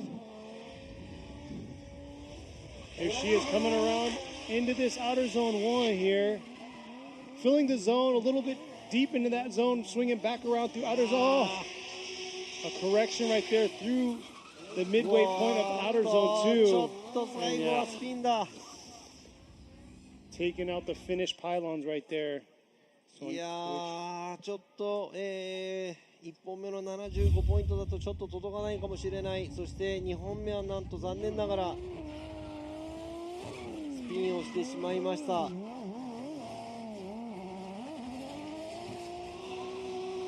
調子が大丈夫なのかというところなんですが、近本選手も残念ながらここで敗退となってしまいます。That might be it for Tsukamoto's qualify in the FDJ2 round 2. Yeah, she got a 75 on her first qualify run, so I don't think that's going to be enough to make it into the top 16. さあ続いてのドライバー、ゼッケン10番甲斐健一選手、 D ライク鉄人。もはやね、今何ポイント出れば通るのかちょっとわからないところですが、甲斐選手78ポイント。 I don't even know where the bubble's at right now because Kai is sitting on a 78 and I'm not even sure if that's even good enough anymore. So here we are. Like he said, Kai sitting on a 78, not the safe zone. Oh, coming in real hot. Oh! いやー、勢い余ってしまった。今予選ギリギリのラインでいるのを知っている甲斐選手、なんとか勢いを、勢い余った走りになってしまいました。I know he just threw it in because he probably knew that he's sitting on the bubble. He had to do something to prove himself that he was better than some of the other drivers, but it looks like he's 4 tires off and it's an incomplete. Yeah, just saving the car right there from the dirt mound. いやー、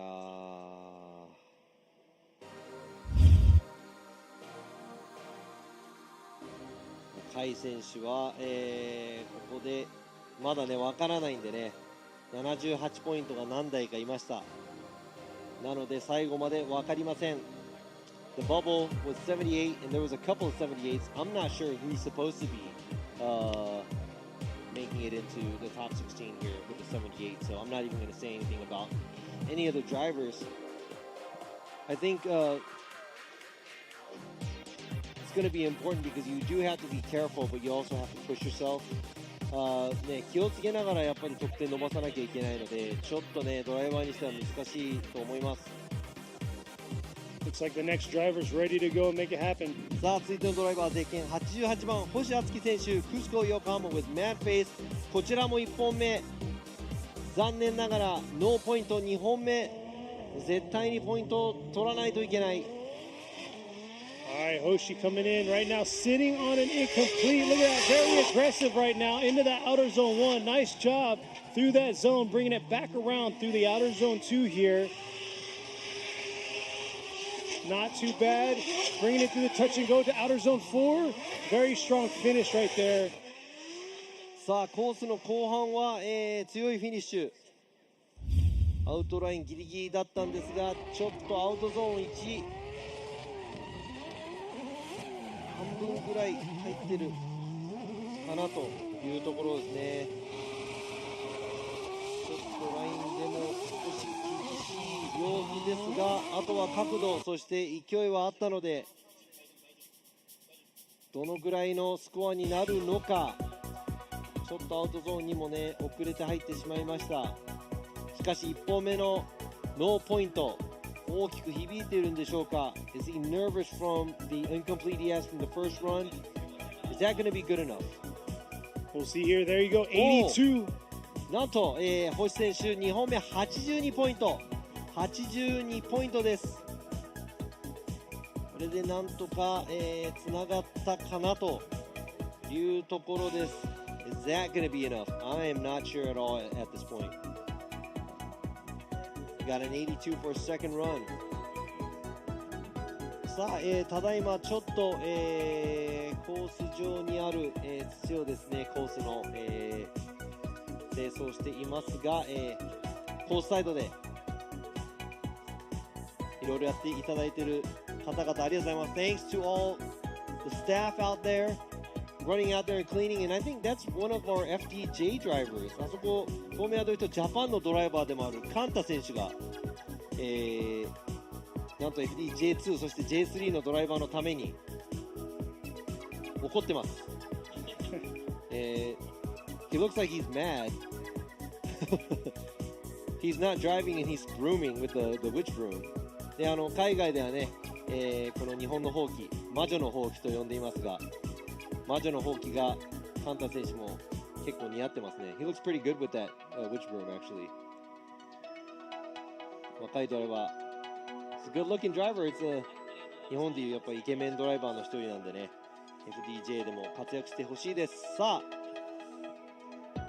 続いてのドライバーも若いドライバー、こちらゼッケン131リューマ選手 Samurai Style Racing, also a young driver right here for a second run. 1本目83ポイントなので、リューマ sitting on an 83 for the first qualify run. I mean, real aggressive here to that outer zone 1 right there, filling that zone, riding that line all the way around into this outer zone 2. Nice job, a little bit of a bobble leaving that outer zone 2, bringing it back through the touch and go to this outer zone 3 here. こちらもライン的には、タッチ&ゴー、そしてアウトゾーン3ではほぼ縁に来ていますが、リプレイで最後チェックしなきゃいけないオンザライン、アウトゾーン1もライン上、そしてアウトゾーンにはちょっと左リアがちょっと出ているかもしれませんが、さあもう一度確認していきたいと思います。Right on the line on the outside zone 1. I just have to double check to make sure that it's outside zone 2. He may be on the line. Gonna have to check the drone footage, but right there, right on the line at the touch and go, and right on the line at the outside zone 3. That's a pretty tight line. あれドローンの映像がない。So I'm gonna have to determine if that's やっぱりね、ラインがアウトに寄るにつれてやっぱり角度がついてると車もねアウトの方に寄っていってしまうので、あれ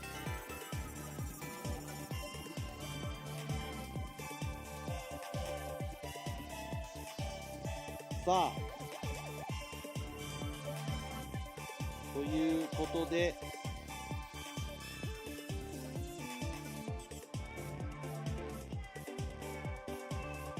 So it looks like there's no drone footage, so we're going to see what the judges had to say for that final run. Got an 83 on his first qualify run. さあ、1本目87ポイントから83ポイントから87ポイントに上げてきました。リューマ選手87ポイント。87 after 83. That is a pretty solid run by the young driver リューマ。若手ドライバーでもあるリューマ選手、なかなかなスコアを叩き出してきました。さあ続いてのドライバー、こちらも注目のドライバー、ゼッケン2番ラバー博士 AMC Racing. Alright, Dr. Rubber sitting on an 83. Let's see if he could do just like the previous driver, boost his score up. Here he is approaching the 3-2-1 now, coming around into this outer zone 1, just holding on. Oh! 止まってしまった。エンジンが止まったか。He shut it down right there through outer zone 1. アウトゾーン1を、通っていくところでエンジンが止まったような感じでした。これはどういうことでしょうか。何が起こったんでしょう。 What had happened to Dr. Rubber's vehicle?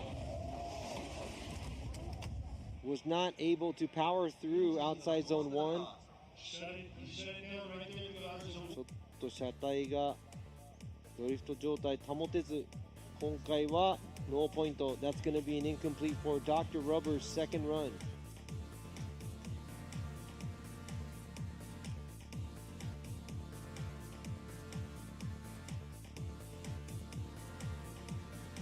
Yeah, I have a feeling 83 is pretty safe for him. We're not sure what the bubble is, but I believe it was 78 before we started this second round was where the bubble is at. そうなんです。この2本目が始まる前の、段階では78ポイントが、ギリギリベスト16を通るライン。しかし、何本もねいいスコアが、出てきている中でその78で足りないかもしれない。しかしラバー博士は現在83ポイントなので、エンジンがかかってちょっとストールしてしまったんでしょうか。エンジンがかかって、今ゆっくりとコースを走っていきますが、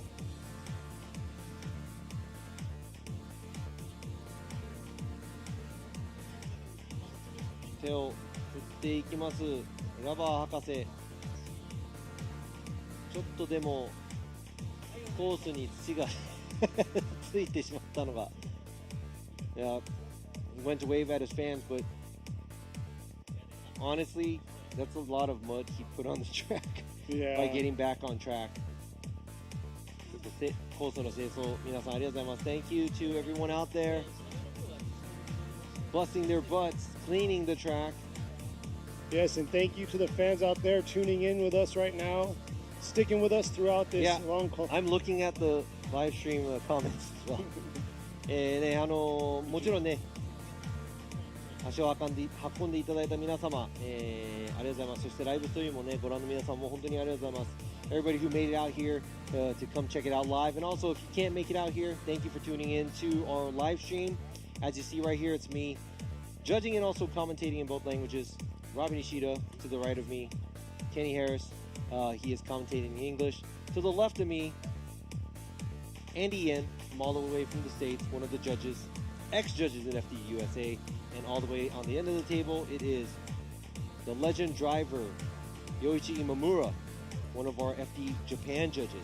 FD Japan の、ジャッジでもあるレジェンドドライバー、今村洋一ジャッジ、そしてその隣にアンディ・イエンジャッジ、アメリカでもね、ジャッジを長く務めてきました。そして私、ちょっとだけお話しさせていただいてます、ラビ西田ジャッジ、そして、僕の隣にいるのがケニー・ハリス、コメンテーター。さあ、予選に戻りましょう。続いてのドライバー、先ほどは91点を叩き出したゼッケン34番斉藤翔選手、プロジェクトサッツチーム SHS。 2本目、これは何かすごいことをやってくれそうな気がします。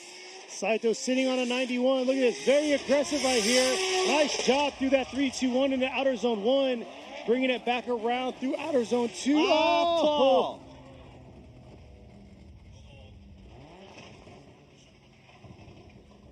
うわー、何か壊れた。Something broke because it sounds like it. ミッションかデフか駆動系です。Sounds like a drivetrain issue.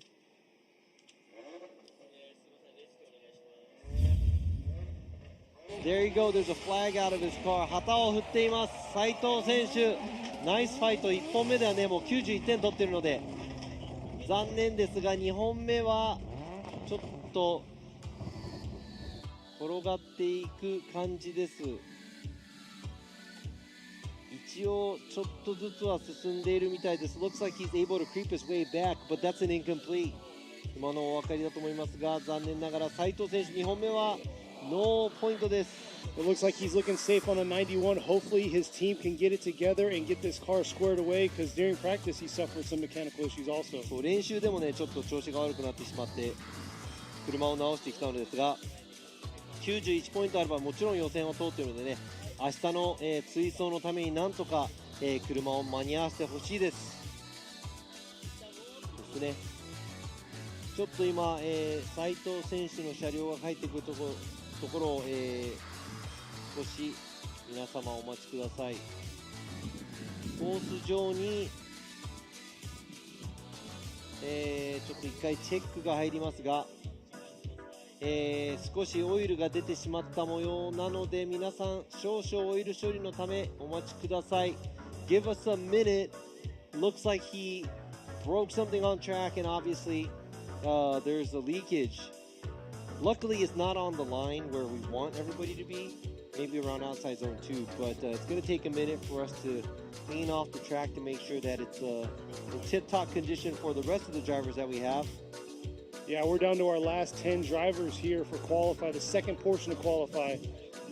予選2本目のね、あと残り10台というところで、現在予選多分2番手か3番手に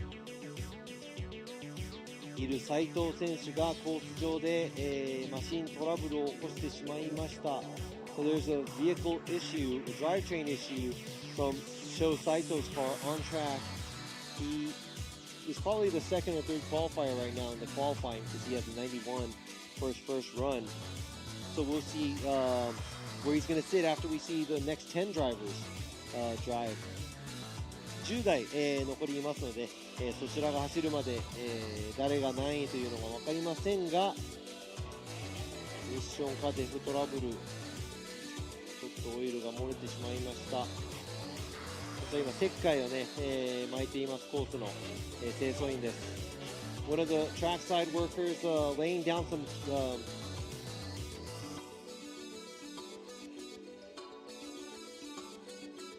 oil Absorbent. I would say. I'm not sure if that's chalk or what. But hey, if you missed last weekend, we had FDJ1 at Fuji. Beautiful backdrop there. Had some amazing weather. Also a little cooler than what we have here. But you know, here we are, second round. So we're in the third round for J1, and here we are for J2, J3 on their second round of the season. そうなんです、今ですね FDJ2、J3 のねラウンド2をお送りしていますが、先週末、富士スピードウェイの方でフォーミュラドリフトジャパンの方のねラウンド3を終えたところで、美しい富士山がバック、ということですごいね、綺麗な、場所でコースというか、一戦終えられましたが、その時の戦いも結構接戦になり、今ねポイントランキング、いろいろ入れ替わって楽しいことになってます。The championship race is getting a little hot too because we're mid-season of FDJ, and because of last event, there was a lot of upsets and there's a lot of drivers that never had podium, actually hasn't had podium this year, getting onto the podium. Exactly. But you also got a busy schedule. You got something going on next weekend too. Yes, そうなんです。先週末僕ら、FDJ、富士終えました。今週末 FDJ2、J3 がありますよね。来週は、アメリカの方の、ニュージャージー州でありますフォーミュラドリフト USA の、プロラウンド、そしてプロスペックのラウンドもあります。そちらもねライブストリームの方でぜひ、ご覧いただきたいなと思いますが、ただいま、斉藤選手の車がレッカー、引っ張って、ピットの方に戻っていきます。Looks like we see Saito's car getting pulled and towed back to the pits after his drivetrain issues. Here we are right here on the top of the hill. 今ねジャッジ席の方も映されましたが、こちらピットの中、斉藤選手が、手信号でピットの場所を教えています。Looks like Saito hand signaling, telling the driver, the tower, where his pit is located. Slowly going back. It sounds like the next driver is going to go into the burnout box. 続いてのドライバーも、ウォームアップ始まるみたいなので、こちら残念ながら斉藤選手2本目走れなかったんですが、1本目は91ポイントと、高得点を叩き出しております。そして今、ウォームアップに入っているのが、ゼッケン320ですね。稲岡拓也選手、Vehicle Racing. In the burnout box, we got car number 320. It's Takuya Inaoka from the Vehicle Racing 180SX. He is actually sitting on 86. So that sounds like a safe score as well. 稲岡選手も、86ポイントと安全な、ポイントではないかなと思いますが、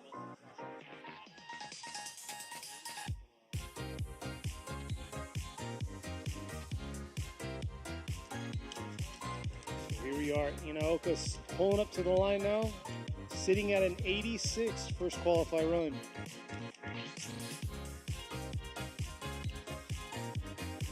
Looks like they're getting some last bit after the finish. さあフィニッシュの後のね、清掃も今行われていますが、もうそろそろ、始まっていくんではないかなと思いますが、皆様少々お待ちください。Thank you for being patient.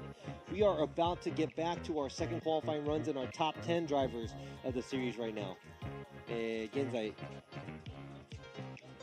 ポイントランキングが、シリーズトップ10位以内のドライバーの、予選2本目が行われようとしていますが、あと少しだけ、先ほど残念ながら斉藤選手がねマシントラブルを起こしてしまいましたが、その片付けを、今コースの清掃員の皆さんが頑張って行っています。ありがとうございます。 Thank you to the course side track guys. Clean up the track. Saito left a little bit of a mess out here after his drivetrain issue, but you know what? That's racing, you know, it can happen to anybody. こういうこともね、どのドライバーにもいつでも起こりうることなので、マシントラブルってすごい悔しいことですが、一応斉藤選手1本目で91ポイントなので、you know, going out like that with issues on your vehicle, it really, it's really hard for the driver, but he is actually sitting on a 91. That's pretty good. So Exactly. So perfect time to get down, wrench on the car, get it squared away for top 16. Because like you said, he's looking very good for a top 16 spot. そうなんです。ベスト16では、の用意ができるように、早速多分ね、チーム全員で車両の修理を行っていると思います。So it looks like the track is all cleaned up. こちらね、こうか。It's hard. You're doing it backwards there. 逆だからわかんない。横浜タイヤのアドマン AD09 を全車、入ってのスペックタイヤシリーズということで、ワンメイクタイヤ、スペックタイヤシリーズ of the Advan 8009s, all drivers on Yokohama Advan 8009s, same grip level for everybody, all about driver skill and car setup. 車のセットアップ、そしてドライバーの腕にかかっています。さあここからベスト10の、ドライバーの予選2本目の、スタートとなります。皆さん長らくお待たせいたしました。 Thank you for waiting, guys. We are back, and next driver up is car number 320, Takuya Inaoka from Vehicle Racing. Sitting on an 86, here he is coming around. Very aggressive into that outer zone one. Could have been a little deeper through that zone. Ooh, and dipping 2 tires right there, possibly 3. We'll have to look back at that. Here he is bringing it back around. Another 2 tires there through the inside or the touch and go to that outer zone 3. ちょっと、2本だけなのか、3本コースアウトしたのか分かりませんが、今アウトゾーン1ちょっと早く出てしまいました。そしてこちらコースアウト、ほぼコースアウトですね。That looks like that's 3 tires off pretty much. さあ、ドローンの映像です。Checking out the drone, not on the right line.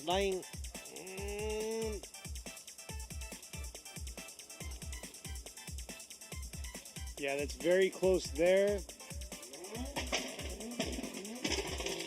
It sounded very aggressive, but it just looked like he was a little all over the place. And you can see right here, dipping the 2 tires, possibly 3, bringing it back around. Yeah, and once again, we are going to score this, but that's not going to look good because that's pretty much almost 3, and we're looking that might be on the line. But not filling outside zone correctly, going way off on outside zone 2. Not a pretty run. 今のね、一応ギリギリ入っているということで、スコアは入りますが決していいスコアになるとは思いません。アウトゾーン3もねほぼ3だった。そしてアウトゾーン1うまく、寄り切れずちょっとアウトゾーン1早くに出てしまいました。そしてタッチ&ゴーでも、1脱ということでちょっと低めのスコア67ポイント。稲岡選手67ポイント。That's a 67 for Inaoka's second run, but he's sitting on an 86. 稲岡選手は1本目86ポイントと、いうことでそちらが予選のスコアになります。That's gonna be his qualifier run. さあ、続いてのドライバーゼッケン78番池本和真選手 Progress Project Mu Motis 2本目。Ikemoto sitting on an 84 for his first qualifier run. There he is bringing it into outer zone 1 right there. Not too bad through that zone. Oh, but washing out through that outer zone 2. 流されていってしまって帰ってこれなかった。残念ながら池本選手2本目ノーポイント。Unfortunately, after he started the slide, he did not come back, and that's an incomplete for Ikemoto's second qualifier run. ね、ちょっと滑らせすぎてしまった、止まりきれない、様子でした。Didn't look like he was able to adjust his vehicle to make it or keep it within the track. It's official, it's an incomplete. 池本選手、2本目のポイントです。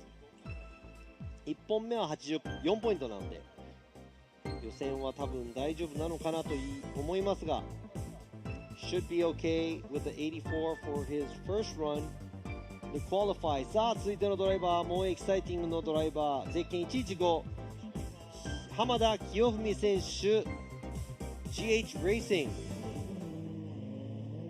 Hamada sitting on an 87. A very safe score, but here he is coming out trying to get that first. Oh! Coming in hot. 普通にやりすぎましたね。Had that reverse entry coming in right there. He knew it. He had to do something, and he threw it a little too hard. 今のは、多分自分でも分かっていたと思いますが、87を超えるための熱い走りでしたが、ちょっと行き過ぎた浜田選手。2本目ノーポイント。That's an incomplete for Hamada's second run. Laid it all out, but a little bit too much.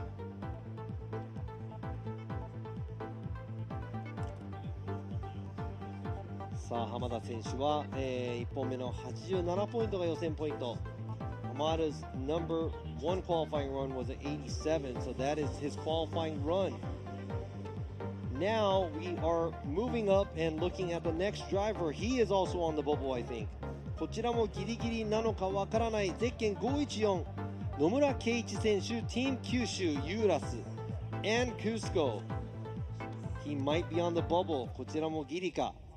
ちょっと僕にはわからない。Nomura right now sitting at a 79. Like Robbie said, right on that bubble. We're not sure, but here he is coming around, not phased by it, getting into the outer zone 1 right there, bringing it back around through the outer zone 2. Ooh, dipping 2 tires right there through that zone. Transitioning back around through the touch and go into this outer zone 4 right in front of the crowd.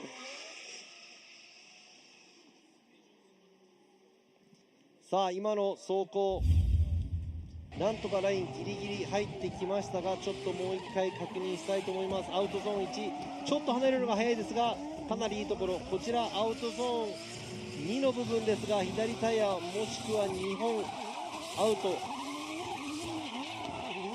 離脱になってしまうのかなというところですが、それでももちろんね、ギリギリのラインを通っているので、アウトゾーンはないよりかうまくトレースしている方だと思います。Looks like it's a little better than actually coming too short. He was right on the line on the second tire on the second outside zone. See what his score is going to be.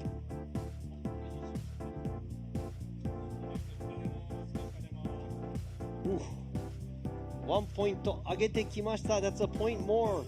野村選手80ポイント、80ポイントです。That's an 80.Moving up 1 point on the score. So that is his qualifying run. Let's see if that's good enough to stay in the top 16. Another driver that is on the edge. さあ続いてのドライバーも、今ギリギリ普通過だと思います。ゼッケン840山下和孝選手。Cause Power with Wacos with K Factory. Yamashita sitting on a 51 right now. Not safe at all. He's got to throw down here.Get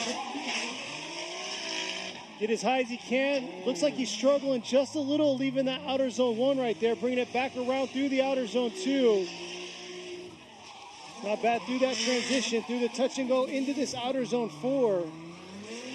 ちょっと山下選手本調子じゃないのか、アウトゾーンあまり攻めきれない様子です。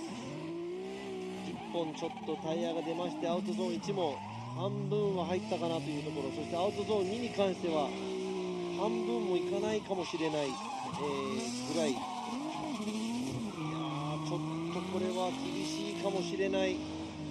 今までも他のイベントでは、予選1位通過も経験している山下選手ですが、ちょっと恵比寿西は不得意の部類に入るのか、マシンに何かがあるのか。He's qualified first before at our previous events.It looks like he is not liking the course, or maybe something's wrong with the car. There you go. いやー残念。山下選手2本目66ポイントということで予選敗退となってしまいました。いやー残念です。 Not looking good for Yamashita. I don't think that's good enough for the qualify. さあ続いてのドライバーもちょっと今は危ない。ゼッケン220石塚真一選手 Auto Garage S Cleve Sunoco Wisteria. Not looking good as a 71 right now for his first run. Yeah, Ishizuka coming around. He usually throws down. Let's see how he's going to finish this second part of the course. Oh, dipping 2 tires there early on into the outer zone 2, but bringing it back in right there into this touch and go. Nice job through that last outer zone into the finish. But we'll see how much that's going to affect him early on into the outer zone 2. さあこのアウトゾーン2の、付近ですね。アウトゾーン1は、なかなかいいところを通りました。ちょっと空いてたかなというところ。しかしアウトゾーン2ですが体勢が、そんなに良くない状態でアウトゾーンになんとかアウトをなぜっていく感じ。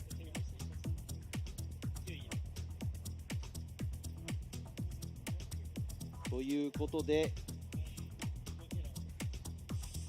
ちょっとアウトゾーン2のところが、体勢が良くない感じがしましたがなんとかスコアが入りました。先ほどよりかはラインがちょっとだけ良くなっている部分。しかし角度は、アウトゾーン2で少し不安定な感じ。Angle did not look too good on the outside zone 2 area, but as of line overall, a little bit better than how he was at the first run. But now it really depends. 石塚選手、安定の予選ずっと通ってきたところで、ここでなんと77ポイント。石塚選手77ポイント。That's a 77 for 石塚。I'm not sure if that's good enough. 77だと届かないかもしれない。さあ続いてのドライバーゼッケン168箕輪正也選手ヘイメンこちらも今67ポイント That's a 67 right now. She's sitting outside of the qualify. Yeah, Masio's got a throw down here this time around. Oh, a little bit of a struggle right there through that 3-2-1, throwing her offline into the outer zone 1 and outer zone 2. This is very unfortunate right here because she missed both those zones, bringing it back around, cleaning it up right there through the finish. But I don't know if it's enough to boost that 67-point first qualify run. 昨日のクラッシュが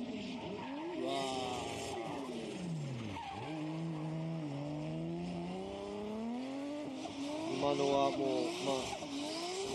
多分ですがちょっと先行としてはついていけない角度もアウトゾーン1で大きく変更インに巻いてしまいました。これはスコアが、入らないかもしれません。That might be an unchaseable lead. Yeah, this is down to our last 4 drivers too, so we'll see. いやーなんと前回4位の箕輪選手ここで予選敗退となってしまいます。Coming in fourth from last event, she is actually knocked out for the qualify here. さあ続いてのドライバートップ3です。ゼッケン13番中村マイキー選手 Mikey Racing with 南米。 See how Mikey's going to do this time. He's got an 83 on his first qualify run. Pretty solid, but we're going to see how he's going to throw down this time around. Finishing third at Suzuka Twin Circuit. He wants to throw down in the top 16 to get podiumed again. Here he is coming around to the touch and go into this last outer zone here. さあ中村選手2本目先ほどよりいいラインが取れていると思いますがあとは角度とスタイルの部分で何点になるか。1本目はもう83点を取っている。2本目はなんとかポイントを上げたい。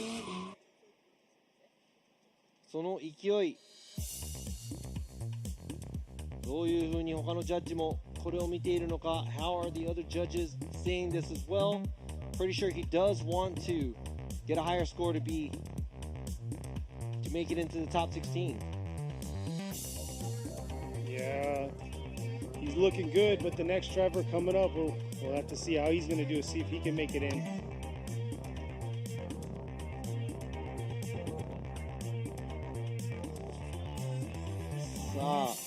お、ポイント上がってきました。中村選手86ポイント。That's an 86 by Mikey Nakamura, bringing his score up.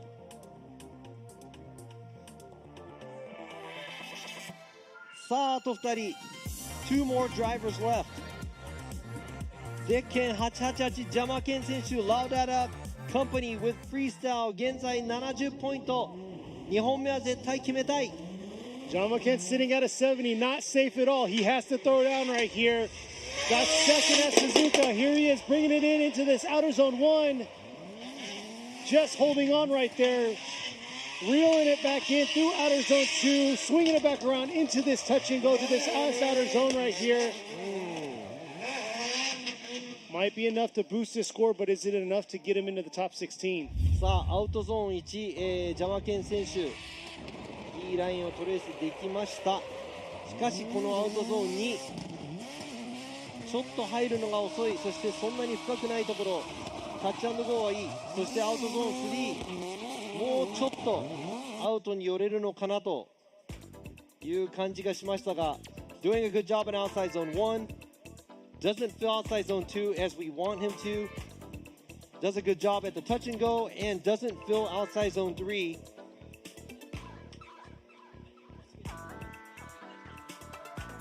Now let's see what the other judges have. さあ、83ポイント。ジャマケン選手83ポイント。That's 83 from ジャマケン。さあ、もう予選通るラインがもうどこか僕にはわからない。I don't know what the bubble is on the qualify. So you know what? But all I know is I know who's sitting right now in first. It's this driver that's about to go right now. そうなんです。どこがラインかわからないんですが、今予選トップなのが、誰かは知ってます。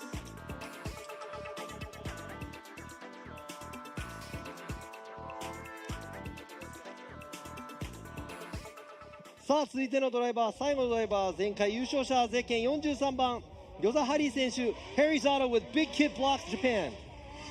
And he's coming out just to throw down. He's got it in the back here, bringing it into out of zone 1 right there. Nice job filling that zone completely.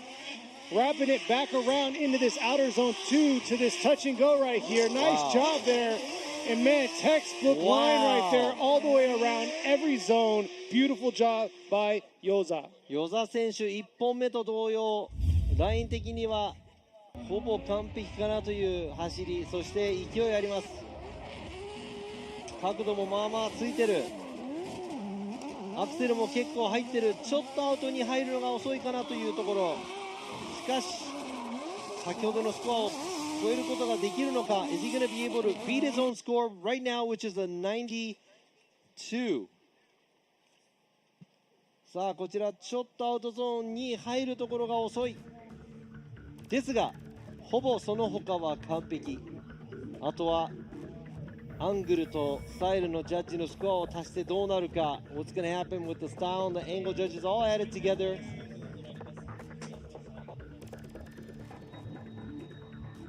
さあ、與座選手前回優勝、今回91ポイント。與座選手先ほどのスコアに及ばず、しかし92ポイントと1本目、素晴らしいスコアを叩き出した與座選手、素晴らしい走りでした。さあ、90ポイントの得点もいくつか出てきた中、今回は、調子がいいドライバーと調子がドライバーがすごく目立った、感じがしたなと本当に思いますが、 I think that this track from the FDJ2 drivers, I saw a lot of drivers that really did well and actually didn't like it so much and didn't do so good. It was like either or. Exactly, but I saw that the second half of qualifying, a lot of them step up and they either reviewed the tapes or listened to their spotter to fill the areas they needed to fill. Wow! なんと17位のドライバー80ポイントです。すごく、レベルが高い今回の FDJ2 の、予選だったと思いますが、That's a pretty high level run here from FDJ2 because the cutoff line for top 16 and 17 is 80 points. Yeah, that's crazy. Wow, we moved it up because, like you said, a lot of the drivers stepped it up from the second run. ケニーが言ってた通りね、2本目の、走行、1本目でまずのドライバーは2本目結構いいスコアを出してきたドライバーいっぱいいました。ということで、この FDJ でも苦戦しているドライバーがいっぱいいたこのスコア、このコースでね、FDJ2 のドライバーがなんと、横浜のアドバン AD09 で、みんな同じ走りをして同じグリップで、素晴らしい走りがみんなできたんじゃないかなと思いますが、さあなぜか今いきなり風が強くなりました。 After we're done with the qualifying, the wind just started to blow. Yeah, it's starting to pick up now, but yeah, Advent 8009 is what they were on spec tires all across the board. 21 drivers are going home today, unfortunately, but hey, we have a top 16 bracket built. Yeah, and maybe some of the maybe the tire matches up really well with this track because, you know, Robampera he got first place last year, and FDJ2 driver Matsui got, you know, first place here, and obviously that was the spec tire series too. このね、横浜のアドバン AD09 がね、多分このコースにすごくマッチしてるんじゃないかなと思います。みんなスコアも結構高めでしたし、前回の FDJ の、走りも、ロバンペラ選手が、1位、ぶっちぎりのね1位だったんで、みんな気持ちいい走りが、ライブストリームでも見れたのかなと思います。Pretty sure all you guys who came out here and also all you guys watching live stream were able to see some exciting runs here at FDJ2. さあ、明日の予定なんですが、明日 FDJ3 の配信開始が10時10分から We're going to start the FDJ3 Top 16 live stream from 10:10 in the morning Japan time, Pacific time tomorrow 10:10. After that, we have FDJ2 Top 16 ceremony is going to start at 13:20, which is 1:20 in the afternoon. 明日の FDJ2 の配信、そしてオープニングセレモニーは、トップ16のセレモニーですね、13時20分、午後1時20分からの、予定をしていますので、皆さんお楽しみにしてください。Don't miss that, and also thank you for everybody coming out here to check out the live.The driving こちらねライブで見に来たドライバーの皆様、そしてライブストリームを見てくださった皆様ありがとうございます。 Thank you for watching us on live stream, and thank you very much for Imamura sticking around, and our Andy N got up to. Yeah, he didn't stick around. Yeah, he didn't stick around. He got tired. But no, thank you for you guys out there viewing in and tuning into us. You know, I didn't talk much. Robbie did a lot of talking, so hats off to Robbie for what he's done today. And thank you for you guys for sticking around. We'll see you tomorrow, and don't miss it. 明日、お見逃しなくまた明日会いましょう。さようなら。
ultimate lubricant. Mortis. What's up, guys? It's Frederick Ospo, and I use RSR suspension on all my drift cars. I love RSR. Iyo RSR Ichiban.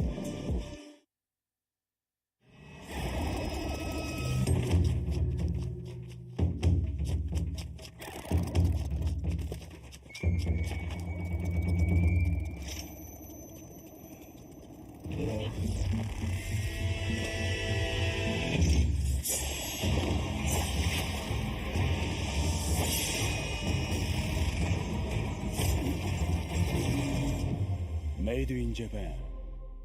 Breed.